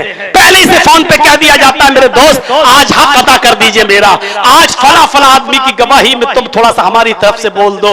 आप जानते हैं कि मेरा दोस्त हमसे झूठ बुलवा रहा है, आप जानते हैं कि मेरा दोस्त जालिम है, लेकिन इसके बावजूद आप उसका साथ दे रहे हैं सिर्फ इसलिए कि वो दोस्त है। मम्मशा मा जालिमिन लियुक़दियहु, अल्लाह के नबी फरमाते हैं जो जालिम के साथ खड़ा हुआ इसलिए कि उसको ताकत पहुंचाए, उसका साथ दे, फ़क़द खरज मिनल इस्लाम, वो इस्लाम से खारिज हो जाता है। और इसीलिए इमाम कायनात ने फरमाया उनसुर अखाका ज़ालिमन औ मज़लूमन, अपने भाई की मदद करो चाहे वो जालिम हो या मजलूम हो, अपने भाई की मदद करो चाहे वो जालिम हो ख्वाह वो मजलूम हो। सहाबा ने कहा अल्लाह के रसूल मजलूम की मदद तो समझ में आती है, बेचारा जिस पर जुल्म होता है, लेकिन जालिम की मदद कैसे करें? जालिम की मदद चहमाना दारत, जालिम की मदद का क्या माना है? हम जालिम की मदद कैसे करें? तो अल्लाह के नबी ने फरमाया जालिम को उसको जुल्म करने से रोक दो, यही उसकी मदद है। जालिम को जुल्म करने से रोक दो, यही उसकी मदद है। अल्लामा ज़हबी की एक किताब है और बड़ी मशहूर किताब है किताबुल कबाइर के नाम से। अल्लामा ज़हबी ने किताबुल कबाइर में एक वाक़या नकल किया है, उस वाक़े को जरा सुनिए मेरे भाइयों। कि एक शख्स ने दरिया के किनारे एक मछली का शिकार किया, मछली थोड़ी बड़ी थी, उसको खुशी हुई कि ये मछली मेरे पास आ गई, चलो आज हम कसीरुल अयाल हैं, हमारे बच्चे ज्यादा हैं, तो हमारे बीवी बच्चे आज इसी मछली को खाकर आज अब की रात अपनी भूख मिटाएंगे और आराम से सो जाएंगे। वो मछली को लेकर आ रहा था, रास्ते में किसी जालिम शख्स ने अपने साथियों के साथ मिलकर उस मजलूम से उस मछली को ले जाने वाले से कहा कि यह मछली मुझे दे दो। उसने कहा भाई मैं दरिया से पकड़ के लाया हूं और मेरे ज्यादा बच्चे हैं और मेरे पास कोई चीज नहीं है खिलाने के लिए, मैं तुम्हें कैसे दे दूं? उसने कहा दे रहा है या नहीं? ज्यादती की तो इस शख्स ने कहा भाई अगर ले रहे हो तो इसकी कीमत दे दो, चलो हम कुछ सब्जी अब्जी या कोई और चीज लेकर अपने बच्चों को खिला देंगे। उन्होंने कहा चुप चुप, पूरी मछली उसने छीन ली। जब ये छीन रहा था तो ये मजलूम आदमी अपनी मछली को छुड़ाने के लिए अपनी तरफ खींच रहा था। जालिम ताकतवर था, मछली सटकती जा रही थी। इस मजलूम आदमी ने मछली को बचाने के लिए उसका हाथ अपने मुंह में रख लिया। उसका अंगूठा, मछली छीनने वाले का अंगूठा इस आदमी के मुंह में आ गया जिसकी मछली थी। इसने काटा, लेकिन वो जालिम शख्स ज्यादा ताकतवर था, उसने मछली को छीन लिया और इसके काटने का भी उसके ऊपर कोई फर्क नहीं पड़ा। ये मछली लेकर चला गया। ये शख्स उसको देखता रहा और चीखता रहा अल्लाह के बंदे मेरी मछली मुझे दे दे, मेरे पास अपनी बीवी बच्चों को खिलाने के लिए इस मछली के अलावा कोई चीज नहीं है। एक मछली छीनी थी। किताबुल कबाइर में अल्लामा ज़हबी ने जो नकल किया सुनिए आगे। आए यतीमों, मिस्कीनों, पड़ोसियों और अपने भाइयों की जमीनों पर कब्जे करने वालों, अपनी बहन और बेटियों का हक मारकर खा जाने वालों, सुनो सुनो। ये चीखता रहा, चिल्लाता रहा अल्लाह के बंदे मछली मुझे दे दे, मेरे बीवियों बच्चों के पास इसके अलावा कुछ नहीं है। लेकिन उसने एक नहीं सुनी, ये उसको देखता रहा और जब वो उसकी आंखों से ओझल हो गया तो इसके मुंह से बद्दुआया जुमले निकल गए। इन्हीं बद्दुआया जुमलों के बारे में अल्लाह के नबी सल्लल्लाहु अलैहि वसल्लम ने फरमाया तक़ी दावतल मजलूम, मजलूम की बद्दुआ से बचो, इसलिए कि मजलूम जब बद्दुआ देता है तो उसकी आवाज और अल्लाह के अर्श के बीच में कोई पर्दा नहीं होता। लैसा बैनहू व बैनल्लाहि हिजाब, उसके और अल्लाह के दरमियान फिर कोई पर्दा नहीं होता। डायरेक्ट अल्लाह मजलूम की आह को सुनता है, फिर इंसाफ करता है। उसके इंसाफ में देर जरूर होती है लेकिन अंधेर नहीं होता है, उसकी लाठी में आवाज नहीं होती है, और जालिम इसी दुनिया में अपना अंजाम देख लेता है। वो आदमी वहां से चला गया, इसके मुंह से बद्दुआइया जुमले निकले। उस जालिम ने अपने साथियों के साथ मछली खाई, पकाया खाया और गुलछर्रे उड़ाए और सो गया। रात को इसके अंगूठे में दर्द हुआ, किसी तरीके से इसने सुबह तक उसको रात काट ली, और सुबह अपने इलाके के हकीम और तबीब के पास गया। उसने कहा भाई अंगूठा देखो मेरा। तबीब ने उस अंगूठे को देखने के बाद कहा इसमें तो इन्फेक्शन, जहर फैल रहा है, तुम्हारा अंगूठा तो ये सड़ गया है। उस जमाने में कोई एंटीबायोटिक ऐसी दवाइयां तो चलती नहीं थी कि चलो उसके जहर के असर को खत्म कर दो।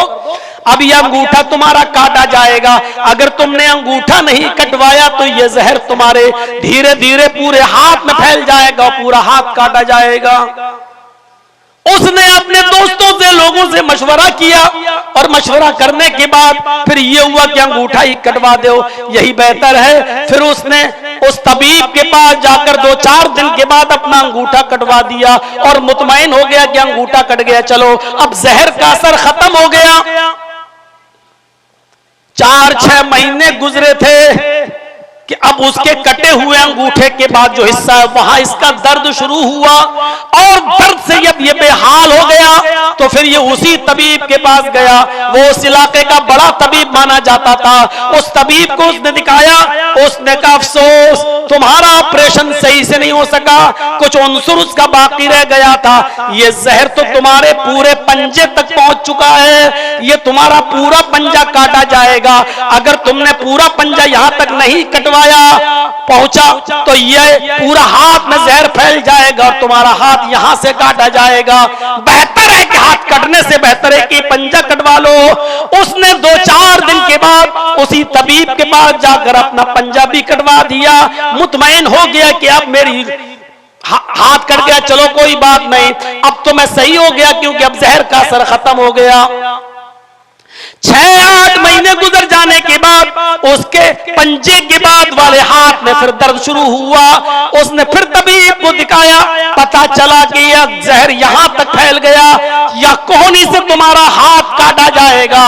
उसने न चाहते हुए भी हाथ कटवा दिया, लेकिन 1 साल गुजर जाने के बाद ये फिर जहर यहां तक फैल गया, और जब कांधा कटने का नंबर आया तो कांधा तो काट दिया गया यहां से उसका हाथ, लेकिन हकीम ने कहा कि मेरी सारी हिकमत यहां करना काम हो जाती है, अब मैं कुछ नहीं कर सकता, तुम्हारा जहर फैलता जा रहा है, जबकि मैं उस हिस्से को काट देता हूं। तो मुझे पूरी की पूरी बात बताओ कि तुम्हारे इस अंगूठे में दर्द कैसे शुरू हुआ, कब से शुरू हुआ, ताकि मैं उसकी असल जड़ तक पहुंच सकूं। इसने 2-2.5-3 साल का अरसा गुजर चुका था। इसने पूरा वाकया बताया कि मैंने एक गरीब आदमी से उसकी मछली छीन रहा था तो मेरा हाथ उसके मुंह में चला गया, उसने काटा, लेकिन मैं ताकतवर था, मैंने उससे मछली छीन ली। वो चीखता रहा, चिल्लाता रहा, लेकिन मैंने उसकी मछली उसको नहीं दी। इस हकीम ने कहा बस जरूर उस मजलूम ने तुम्हें बद्दुआ दी है, अब कोई हिकमत मेरी काम नहीं आ सकती है जब तक कि वो मजलूम तुम्हें माफ न कर दे। कोई रास्ता नहीं है तुम्हारे इलाज का। मैं कांधा भी काट दिया, लेकिन ये जहर तुम्हारे पूरे जिस्म में फैलेगा। अगर तुम अपनी जान बचाना चाहते हो तो किसी न किसी तरह उस गरीब और मजलूम इंसान को ढूंढो और तलाश करो और उससे अपनी माफी तलाफी करो। अगर वो तुम्हें माफ कर दे तो शायद अल्लाह भी तुम्हें माफ कर दे और तुम बच सको, वरना कोई और दूसरा इलाज नहीं है तुम्हारा। उस जमाने का हकीम भी कितना खुदा तरसता, उसने इसको बिल्कुल साफ साफ बात बता दी, और यह आदमी उस मजलूम को ढूंढने लगा। अल्लामा ज़हबी जैसी शख्सियत इस वाक़े को नकल करती है, ढूंढता रहा, तलाश तलाश करता रहा, 1-2 महीने तक वो मजलूम आदमी दिखा ही नहीं, वो गरीब आदमी दिखा ही नहीं।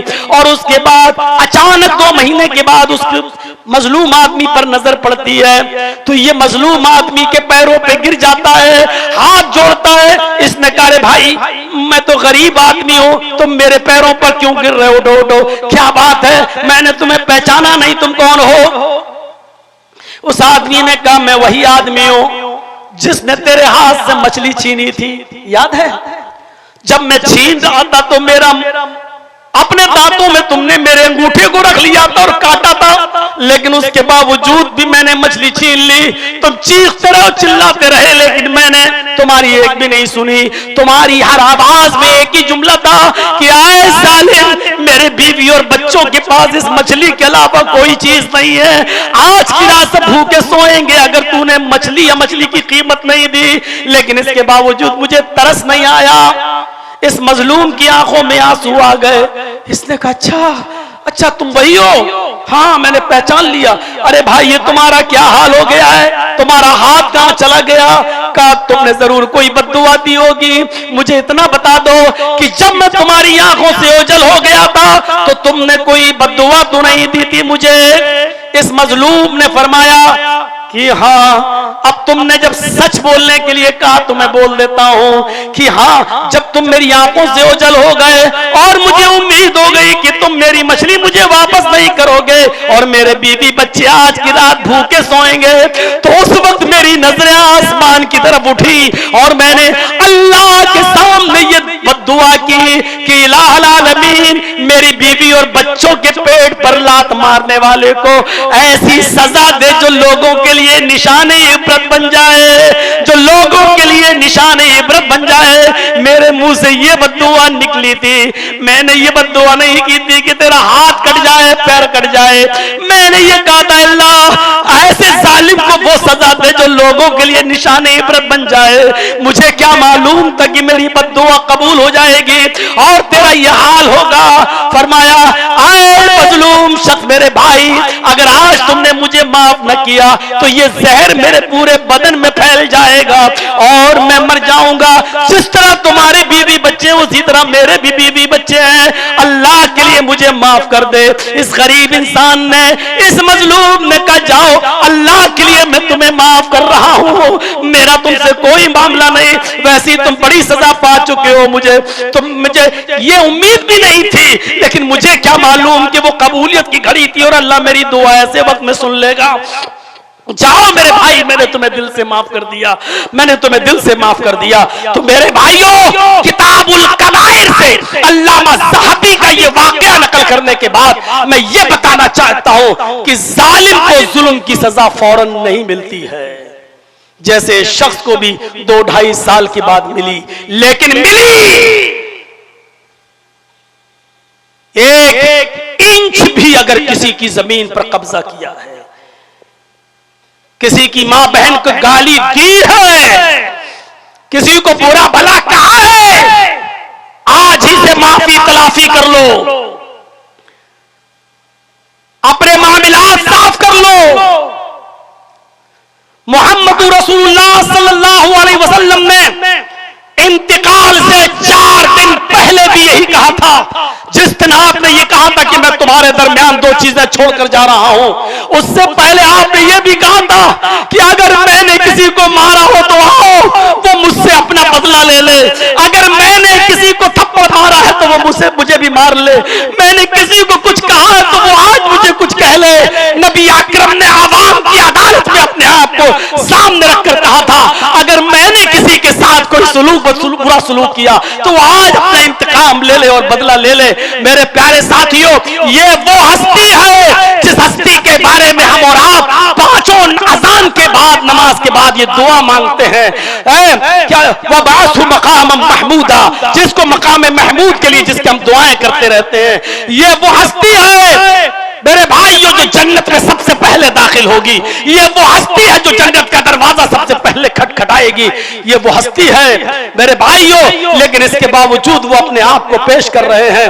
ये लो, अगर मैंने किसी को मारा हो तो ये मैंने अपने ऊपर से चादर हटा दी, तुम भी आओ और अपना इंतकाम ले लो, अपना बदला ले लो। एक मर्तबा अल्लाह के नबी सल्लल्लाहु अलैहि वसल्लम नमाज पढ़ा रहे थे और एक सहाबी की पीठ में आपने कचौका लगाया, चलो पीछे चलो, तुम आगे निकले हुए पीछे चलो। उसने कहा अल्लाह के नबी आपने ये लाठी, ये नेजा मेरे पीठ या सीने में चुभोया है, मैं इंतकाम लूंगा, मैं बदला लूंगा। अल्लाह के नबी ने फौरन अपनी चादर उतार ली कि हाँ ले लो अपना बदला ले लो। जैसे वो करीब आया और उसने फट से मोहम्मद रसूलुल्लाह के सीने को चूम लिया, उसने कहा हाशा कल्ला, अल्लाह के नबी मैं बदला लूंगा, मैं क्या ये नेजा आपके सीने में चुभाऊंगा?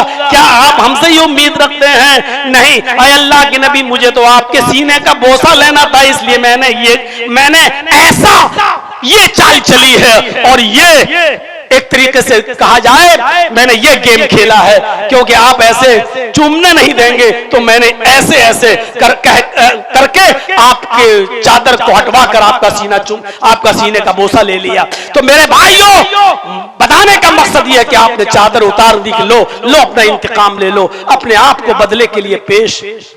वो हस्ती जब कर सकती है तो हम और आप उनसे बड़े तो नहीं हैं, उनसे ऊंचा मकाम तो हमारा और आपका नहीं है, फिर हम और आप अपने आप को बदले के लिए क्यों पेश नहीं कर सकते, इंतकाम के लिए क्यों पेश नहीं कर सकते? तो ये है हुकूकुल इबाद की एक मुख्तसर सी वजाहत।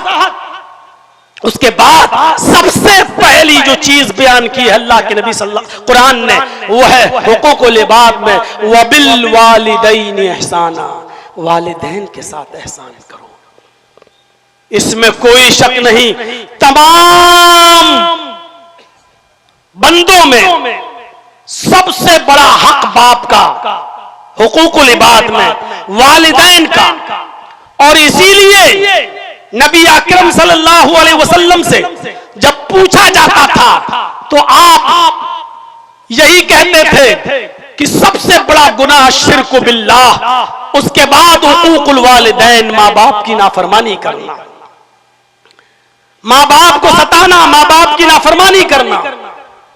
एक मर्तबा तो आपने 3 बार फरमाया, बुखारी की रिवायत, अला उनब्बिउकुम बिअकबरिल कबाइरि सलासन, कुलना बला या रसूल अल्लाह। अल्लाह के नबी ने 3 बार कहा, लोगों क्या मैं तुम्हें सबसे बड़ा गुनाह न बताऊं? क्या मैं तुम्हें सबसे बड़े गुनाहों से बाखबर न कर दूं? अला उनब्बिउकुम बिअकबरिल कबाइर, ये बात 3 बार आपने कही। सहाबा ने फरमाया बला या रसूल अल्लाह, क्यों नहीं?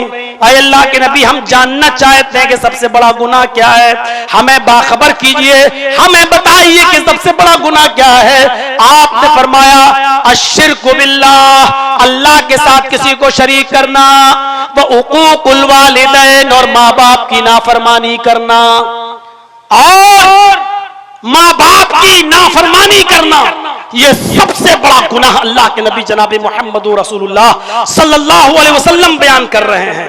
आप सोचिए कैसी वो औलाद है जो अपने माँ बाप को सताती है। एक सहाबी आए अल्लाह के नबी से, मैं बैत करूंगा जिहाद के लिए, आप सहाबा को जिहाद के लिए लेके जा रहे हैं, मैं भी जिहाद के लिए जाऊंगा। अल्लाह के नबी क्या मैं चलूं?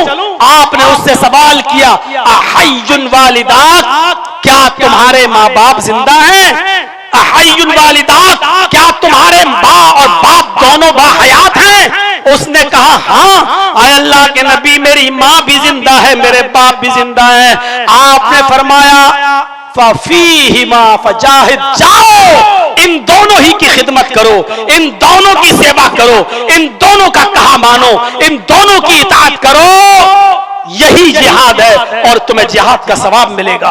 गौर करो मेरे प्यारे साथियों, अंदाजा लगा सकते हैं आप माँ बाप का मकाम और माँ बाप का दर्जा क्या है। हजरत मुआज़ इब्न जबल फरमाते हैं कि औसानी रसूलुल्लाह सल्लल्लाहु अलैहि वसल्लम बिअशरि कलिमात, कि मुझे मेरे नबी मोहम्मद रसूलुल्लाह ने 10 बातों की नसीहत मुझे फरमाई, 10 बातों की वसीयत फरमाई। और 10 बातों में पहली बात ये थी, आपने फरमाया आए मुआज़ इब्न जबल ला तुशरिक बिल्लाहि शैअन इन कुतिलता हुर्रिकता, आए मुआज़ अल्लाह के साथ कभी किसी किसी भी हाल में किसी को शरीक मत करना।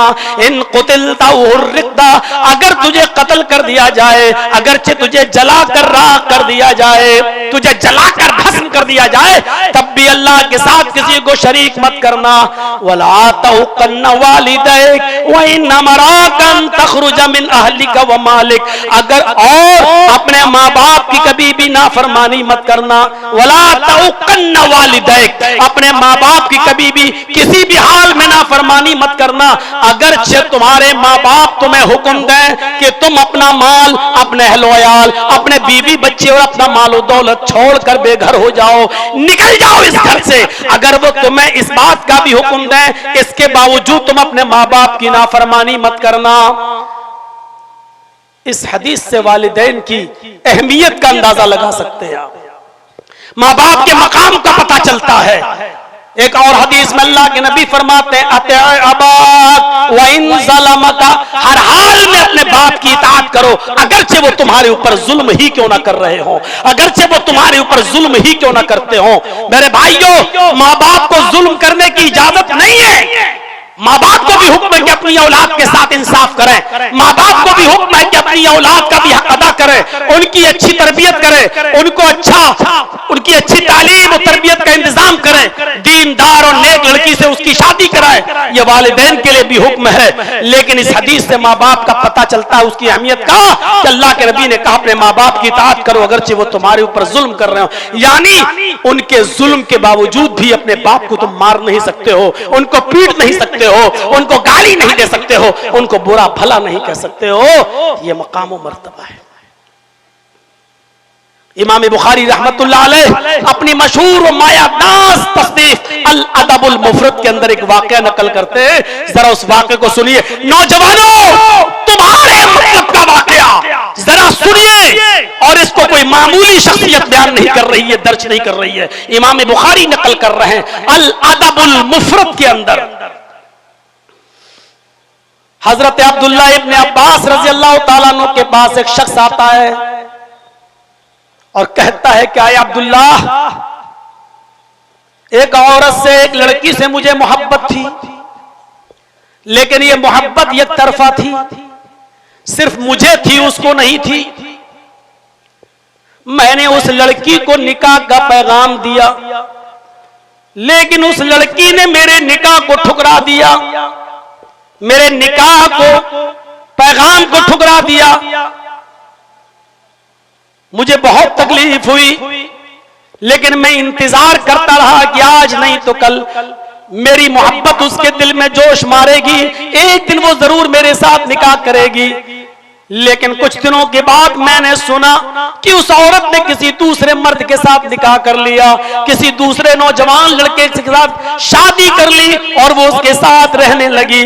मैंने उसको अपनी इंसल्ट समझा, मैंने इस चीज को अपनी बेइज्जती समझा, और आओ देखा न ताओ तैश में आया और मैंने खंजर लिया और उस औरत के, उस लड़की की तलाश में मैं रहा, और जैसे ही मैंने उसको तन्हाई में पाया, मैंने वो खंजर उसके पेट में मार दिया और उसको कत्ल कर दिया, उसको मार डाला। और मैं 1-2 साल के लिए रफू चक्कर हो गया, भाग गया, और मेरा मामला पसे पर्दा रहा, पीठ पीछे रहा। आज तक किसी को पता ही नहीं चल सका कि इसको किसने मारा।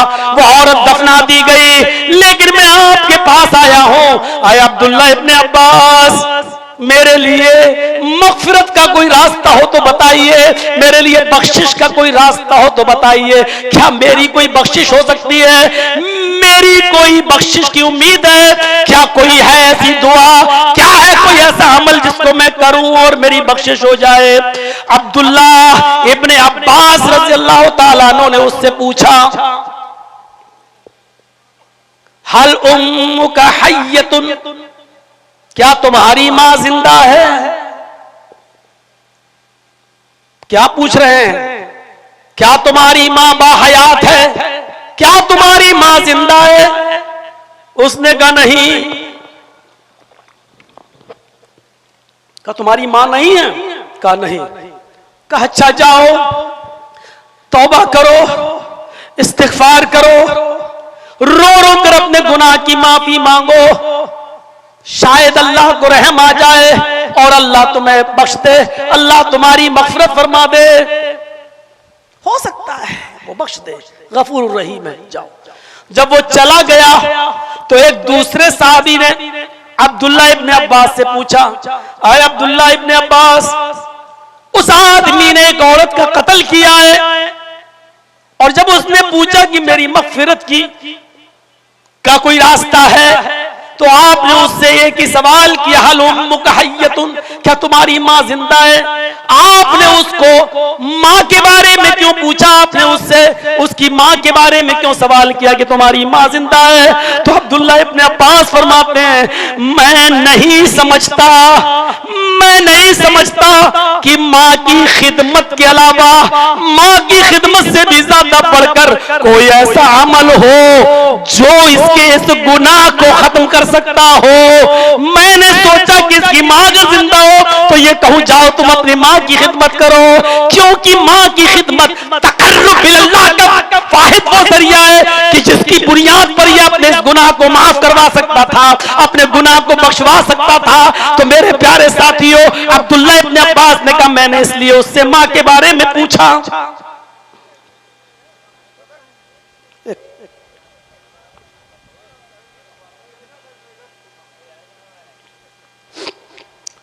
यहां से मां के मकाम और मां के मर्तबे के बारे में जरा अंदाजा लगाइए आप।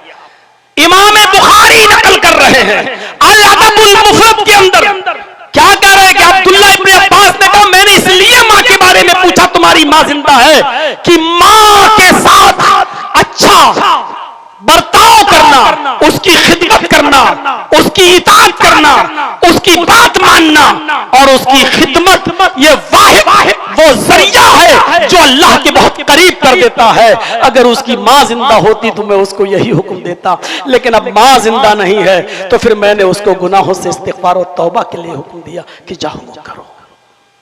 माँ के मकाम और मर्तबे को पहचाना। अल्लामा याफ़ई रहमतुल्लाह अलैह की एक किताब है मिरातुल जिनान, उस किताब के अंदर उन्होंने बरामिका के दो शख्स फजल बरमकी और याहिया बरमकी का वाकया नकल किया है। वो बरामिका जिनकी शानो शौकत और सुतुवत पूरे ममलकते बगदाद पर छाई हुई थी, जिनका रोबो दबदबा बैठा हुआ था, लेकिन जब ममलकते बगदाद के ऊपर खलीफा हारून रशीद का इताब आया तो फजल बरमकी और याहिया बरमकी बाप और बेटे दोनों गिरफ्तार कर लिए गए और दोनों को जेल में डाल दिया गया। फजल बरमकी भी जेल में कैद हैं और उनके बाप याहिया बरमकी भी जेल में हैं। याहिया बरमकी बुजुर्ग हो चुके हैं, बुढ़ापे को पहुंच चुके हैं। फजल बरमकी देखते हैं कि मेरा बाप बहुत बूढ़ा है और जेल के अंदर, कैद खाने के अंदर गर्म पानी का इंतजाम नहीं है। सर्दियों की इन रातों में मेरे बाप को ठंडे पानी से वुजू बनाना पड़ता है। तो जानते हो फजल बरमकी क्या करते थे? तांबे के एक लोटे में इशा की नमाज के बाद पानी भर लिया करते थे और उसी तांबे के लोटे को इशा की नमाज पढ़ने के बाद अपने पेट से लगा लिया करते थे कि पेट की गर्मी से सुबह फजर की नमाज के वक्त तक इस पानी में थोड़ी सी गर्मी आ जाएगी, हरारत आ जाएगी। रात भर वो जागा करते थे, सोते नहीं थे कि फजर की नमाज के वक्त में अपने बाप को कदरे गर्म पानी दे दूं। लेकिन जेल में गर्म पानी का इंतजाम नहीं था और उनको दिया भी नहीं जाता था, इसलिए फजल बरमकी तांबे के लोटे को अपने पेट में लगा लिया करते थे और इशा की नमाज से लेकर फजर तक पेट की गर्मी से उस पानी को थोड़ा बहुत गर्म करते थे। सुबह तक थोड़ी सी हरारत उसमें आ जाया करती थी, फौरन वो पानी अपने बाप को पेश कर दिया करते थे और उस पानी से वुजू बनाकर उनके बाप याहिया बरमकी अपने बेटे को दुआ दिया करते थे।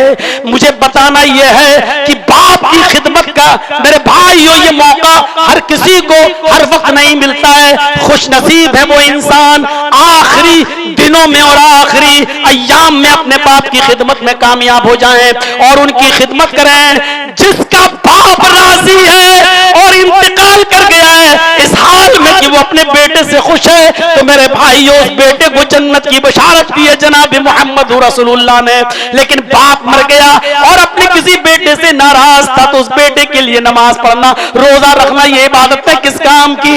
मेरे भाइयों जरा गौर कीजिए कि वालिदैन की खिदमत कितना बड़ा दर्जा रखती है। औलाद के भी हुकूक हैं, कोई ये ना कहे कि वाह साहब मौलाना सिर्फ बाप का ही हक है, औलाद का कोई हक ही नहीं है। औलाद का भी हक है, उसको अच्छी तरबियत दी जाए। तारीख खतीब में खतीब बगदादी रहमतुल्लाह अलैह ने इमाम रबिया का जो वाकया लिखा है वो अहले इल्म से पूछिए। वो इमाम रबिया जो इमाम मालिक रहमतुल्लाह अलैह के भी उस्ताद थे, लेकिन ये अभी छोटे ही थे कि इनके बाप को सफर में जाने की जरूरत पेश आ गई और 20,000 अशरफी अपनी बीवी को देकर चले गए कि खर्च करना, और सफर में चले गए, लंबा सफर, लेकिन उस सफर में कई साल लग गए। बास लोगों ने लिखा है 27 साल लग गए। 27 साल के बाद लौटे तो वो छोटा सा बेटा जवान हो चुका था। घर पे आए, दुआ सलाम हुई, सब कुछ हुई, बेटे को भी देखा इतना बड़ा हो गया है। उस जमाने में दाढ़ियां तो सभी रखते थे, मेरे बेटे की भी दाढ़ी, लेकिन ये नहीं मालूम कि ये इतना बड़ा आलिम और इतना बड़ा बुजुर्ग बन चुका है कि इसके हल्के दर्स में बड़े बड़े उलमा और बड़े बड़े मुहद्दिस बैठते हैं। ये नहीं मालूम था। अपनी बीवी से सवाल करते हैं, बीवी मैं 20,000 अशरफी तुम्हें देकर गया था, तुमने कितना खर्च किया और कितना बचाया? बीवी ने कहा अल्हम्दुलिल्लाह वो हिफाजत के साथ रखी हुई हैं, पहले तुम मस्जिद में तो जाओ, नमाज तो पढ़ो, आओ आपको आज की रात में पूरा पूरा हिसाब दे दूंगी और सब कुछ बता दूंगी। ये इमाम रबिया के बाप जब मस्जिद में जाते हैं, अपने बेटे को देखते हैं कि तमाम बड़े बड़े उलमा उसके इर्द गिर्द बैठे हुए हैं और उससे दर्स हासिल कर रहे हैं, उससे सीख रहे हैं, उनको अपने कलम से नोट कर रहे हैं, जो बयान को दे रहा है उसके पॉइंट्स नोट कर रहे हैं, उससे मुआनका कर रहे हैं, मुसाफा कर रहे हैं। ये तो बहुत बड़ा आलिम दीन बन गया है, बहुत बड़ा आलिम है। अपने बेटे को देखकर उनकी खुशी का ठिकाना नहीं रहा। जब शाम को अपने घर आते हैं और अपनी बीवी से जिक्र करते हैं, अल्हम्दुलिल्लाह मेरा बेटा तो बहुत बड़ा आलिम है, बहुत बड़े बड़े उलमा उससे दर्स लेने आते हैं। जैसे ये बयान किया तो उसकी बीवी ने कहा, हाँ आए रबिया के अब्बू, आपको मालूम होना चाहिए आप जो 20,000 अशरफी मुझे दे गए थे, वो अशरफी मैंने आपके बेटे की तरबियत में, उसको पढ़ाने लिखाने में मैंने खर्च किया है। अब बताइए आपको वो 20,000 अशरफी ज्यादा महबूब है या आपका ये बेटा जो मैंने पाल पोस कर और पढ़ा लिखा कर उसको इतना बड़ा आलिम बना दिया? इमाम रबिया के वालिद कहते हैं, नहीं मेरी बीवी, मुझे कोई शिकायत नहीं है, वो 20,000 अशरफियां मेरे लिए कोई हैसियत नहीं रखती है। तुमने मेरे बेटे की जो तरबियत की है वो काबिल दाद है, उसका मैं एहसान अदा नहीं कर सकता। तुम नहीं जानती हो मेरी बीवी, तुमने मुझे कितना बड़ा तोहफा दिया है। तो ऐसी माएं थी। आज की माएं क्या सिखा रही हैं अपनी बेटियों को? वो यूट्यूब पर देख लो, इंस्टाग्राम पे, टिकटॉक पर डांस करते हुए और नाच करते हुए, और ये फख्र महसूस करती हैं आज की अम्माएं कि देखो मेरी बेटी कितना बड़ा कारनामा अंजाम दे रही है, कितना बड़ा कारनामा अंजाम दे रही है। माले हराम खाओगे तो ऐसी औलादें पैदा होंगी। इमाम रबिया के बेटे की तरह नहीं, इमाम रबिया की तरह नहीं मेरे भाइयों, ऐसी औलादें पैदा होंगी जो टिकटॉक पर डांस करेंगी और इंस्टाग्राम पर बगैर दुपट्टे के शॉर्ट कपड़ों में वीडियो बनाएंगी। ऐसी औलादें पैदा होंगी और आज हमारा मुआशरा ऐसी औलादों को देखकर खुश भी होगा। मेरे भाइयों, हजरत यूसुफ अलैहिस्सलाम के ऊपर कैसा जमाना गुजरा है।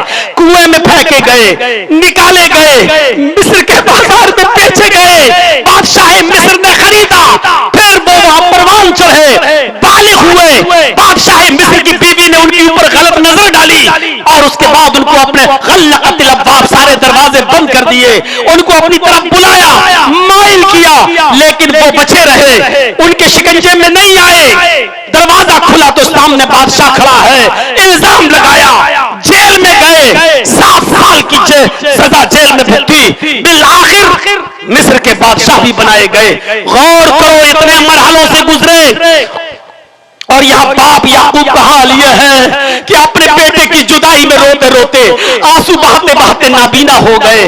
अल्लाह के सामने फरियाद करते रहे, अल्लाह मेरा बेटा, अल्लाह मेरा बेटा। एक लंबी मुद्दत के बाद जब यूसुफ अलैहिस्सलाम बादशाह बनाए गए तो उन्होंने अपना एक कासिद भेजा अपने बाप के पास और अपनी कमीज देकर भेजा कि ये मेरे बाप याकूब को दे देना, वो सब कुछ पहचान जाएंगे। जब यूसुफ का भेजा हुआ कासिद जब याकूब के पास आता है, याकूब अलैहिस्सलाम को कमीज देता है। याकूब अलैहिस्सलाम ने उस कमीज को देखकर कहा ये तो मेरे बेटे की कमीज है। सब कुछ याद आ गया, ये नहीं पूछा आए कासिद मेरा बेटा किस हाल में है, मेरा बेटा कहाँ है। हजरत याकूब ने जो बात कही, तफसीर में कसीर और तफसीर मालिम तंजील में ये वाकया देखा जा सकता है। हजरत यूसुफ अलैहिस्सलाम के कमीज को देखकर सारा वाकया याद आ गया और इतनी लंबी मुद्दत के बाद, जुदाई के बाद एक उम्मीद की किरण हुई कि मेरा बेटा जिंदा है। तो जो कुर्ता लेकर आया था कमीज, उससे कहने लगे कैफ तरकतहू, तुमने यूसुफ को कैसे छोड़ा है, तुमने यूसुफ को कैसे छोड़ा है। कासिद ने जवाब दिया तरकतहू मलिक मिस्र, मैंने उनको मिस्र के बादशाह की हालत में छोड़ा है, वो मिस्र के बादशाह बना दिए गए हैं। याकूब अलैहिस्सलाम को खुशी नहीं हुई। याकूब अलैहिस्सलाम ने कासिद से कहा अरे मैं ये नहीं पूछ रहा हूं कि वो कितना अमीर हो गया है, कितना दौलतमंद हो गया है। ला असअलुकुम मन हाजा, मेरा मतलब ये नहीं है कि वो मिस्र का बादशाह बन गया या कितना अमीर हो गया और कितना दौलतमंद हो गया, नहीं। वलाकिन असअलुकुम अन अय्यि दीन तरकतहू, मैं तुमसे ये पूछना चाहता हूं कि तुमने उसको किस दीन पर छोड़ा है, उसका दीन क्या है, उसका मजहब क्या है, वो एक अल्लाह की इबादत करता है या नहीं करता है, नमाज का पाबंद है या नहीं है। इतने दिनों के बाद मिस्र की बादशाह का ऐलान सुनने के बाद भी यूसुफ अलैहिस्सलाम के खुशी हजरत याकूब को नहीं हुई कि वो बादशाह बन गया, बल्कि सवाल ये था कि मैं ये पूछना चाहता हूं क्या ना ये दीन इन तरकतहू, तुमने उसको किस दीन पर छोड़ा है। और जब जवाब अच्छा मिला कि अल्हम्दुलिल्लाह वो 5 वक्त की नमाज, वो नमाज भी पढ़ते हैं, वो रोजा भी रखते हैं, वो ख्वाब की ताबीर भी बताते हैं और वो अल्लाह के दीन को कायम भी करते हैं, जब ये सारी चीजें बताई गई तब उनको खुशी हुई। ये एक बाप की जिम्मेदारी है कि एक बाप ये देखे कि तुम्हारा बेटा इंजीनियर है, सिविल इंजीनियर है, MBBS है, डॉक्टर है, सब कुछ है, तुम्हारा बेटा नमाजी है या नहीं, तुम्हारा बेटा दीनदार है या नहीं। हजरत इब्राहिम अलैहिस्सलाम ने जब अपनी औलाद को, इस्माइल को और हाजरा को जब बेआबो गयाबादी में छोड़ा और जब चले गए दूर तो यही कहा रब्बी इन्नी अस्कनतु मिन ज़ुर्रियती बिवादिन गैरि ज़ी ज़रा रब्बना लियुक़ीमुस्सलाह। ऐ अल्लाह मैंने अपनी बीवी बच्चों को, अपने अपनी आल औलाद को, ऐ अल्लाह मैंने एक गैर ज़ी ज़रा, एक बियाबान वादी के पास छोड़ा है। रब्बना लियुक़ीमुस्सलाह, ऐ अल्लाह मैंने वहां इसलिए छोड़ा ताकि वो नमाज कायम करें, ताकि वो नमाज के पाबंद हो जाए। एक बाप की जिम्मेदारी यह है।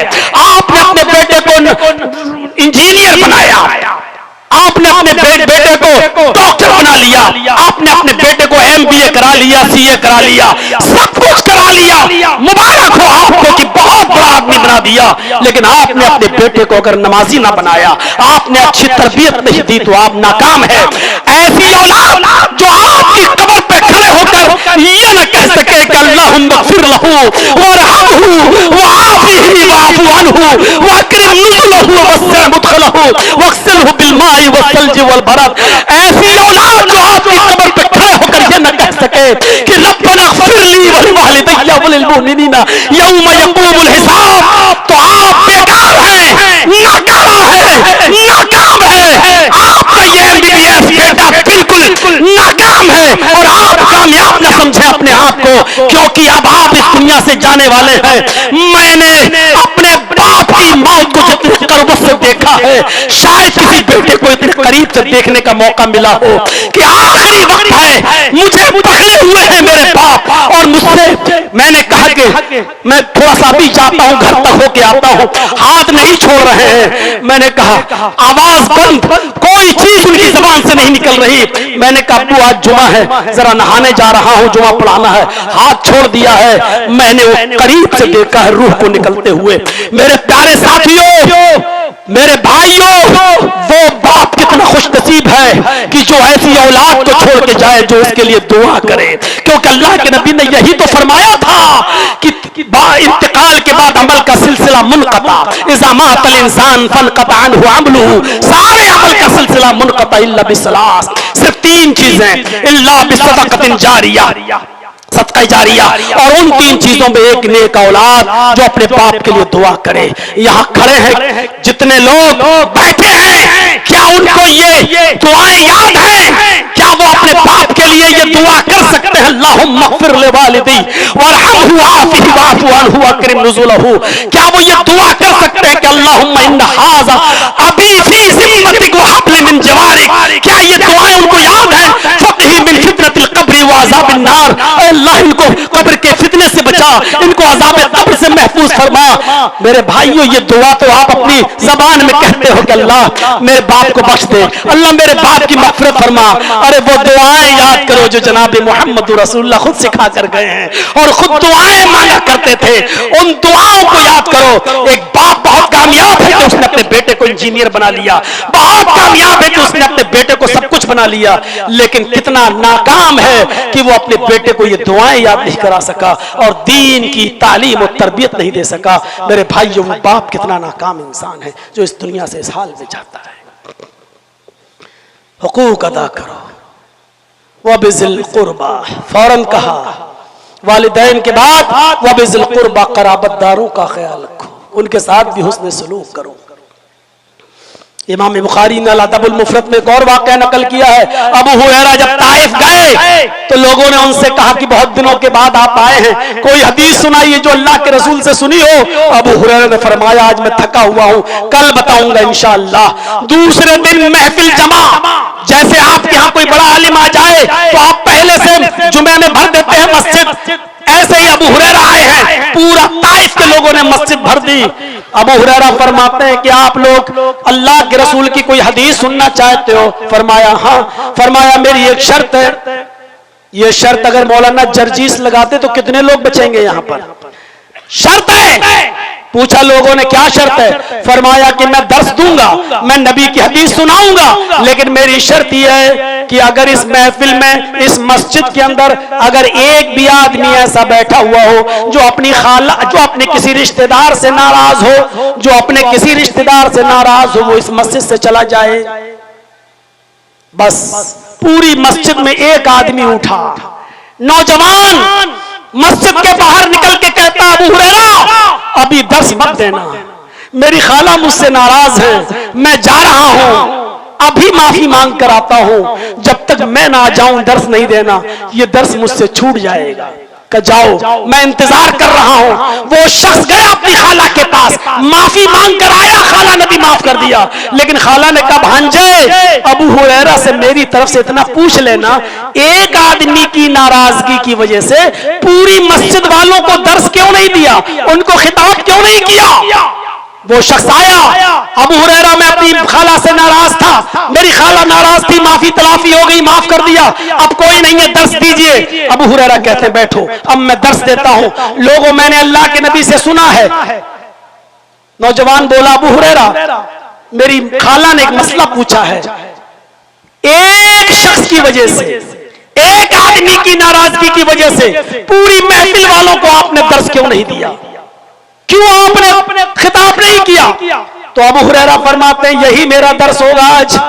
मैंने अल्लाह के रसूल सल्लल्लाहु अलैहि वसल्लम से सुना है, जिस मजलिस में, जिस महफिल में एक भी आदमी रिश्तेदारी को तोड़ने वाला, काते रहम एक भी होता है, एक भी शख्स अगर किसी अपने रिश्तेदार से नाराज रहता है तो अल्लाह पूरी मजलिस, पूरी महफिल पर सकीनत और गशियत और रहमत नाजिल नहीं फरमाता है।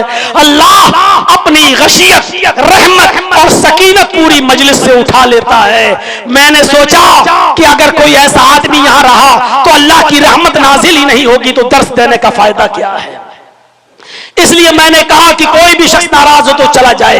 मेरे भाइयों, मौलाना जर्जीस अगर कह दें कि जो भी आदमी अपने रिश्तेदार से नाराज हो वो यहां से उड़ के चला जाए, तो मैं नहीं समझता हूं ईमानदारी के साथ अगर लोग उठ के जाने लगे तो एक आदमी भी यहां मौजूद रहे, शायद मौलाना जर्जीस भी इस हम्माम में नंगे नजर आएंगे, क्योंकि ऐसा हो ही नहीं सकता कि सब मुझसे भी खुश हों। कोई ना कोई तो मुझसे भी नाराज होगा मेरे रिश्तेदारों में। गौर करिए आप, बातें बहुत लंबी हो जाएंगी। अभी तो यतामा है, फिर मसाकीन है, फिर वलजारिल कुर्बा है, फिर वलजारिल जुनुब है, वो साहिब बिल जंब है, फिर वबनी सबील है, फिर वमा मलकत ईमानुकुम है। मैंने शुरू ही में कहा था कि शायद आज मैं पूरा खिताब इस आयत पर न दे सकूं और पूरी बातें पेश न कर सकूं। 2 घंटे का 1.5 घंटे का ये खिताब मेरे भाइयों काफी है। अगर कल बहराइश में प्रोग्राम ना होता तो मैं थोड़ा टाइम और लेता आपका। अभी निकलते निकलते भी आधा घंटा लग ही जाएगा, क्योंकि कमेटी वाले भी अपना हक अदा करेंगे, ले जाएंगे, बिठाएंगे, फिर बेचारे हमें वहां तक छोड़ेंगे। तो हम इन्हीं बातों पर इक्तिफा करते हैं। पूरे खिताब का लब्बे-लुबाब सिर्फ यह है कि अल्लाह के हक की अदायगी के साथ साथ हुकूकुल इबाद बहुत जरूरी है, और अल्लाह अपने हक में हुई कमी को माफ कर सकता है, लेकिन बंदों के हुकूक में कमी हुई तो अल्लाह माफ नहीं करेगा।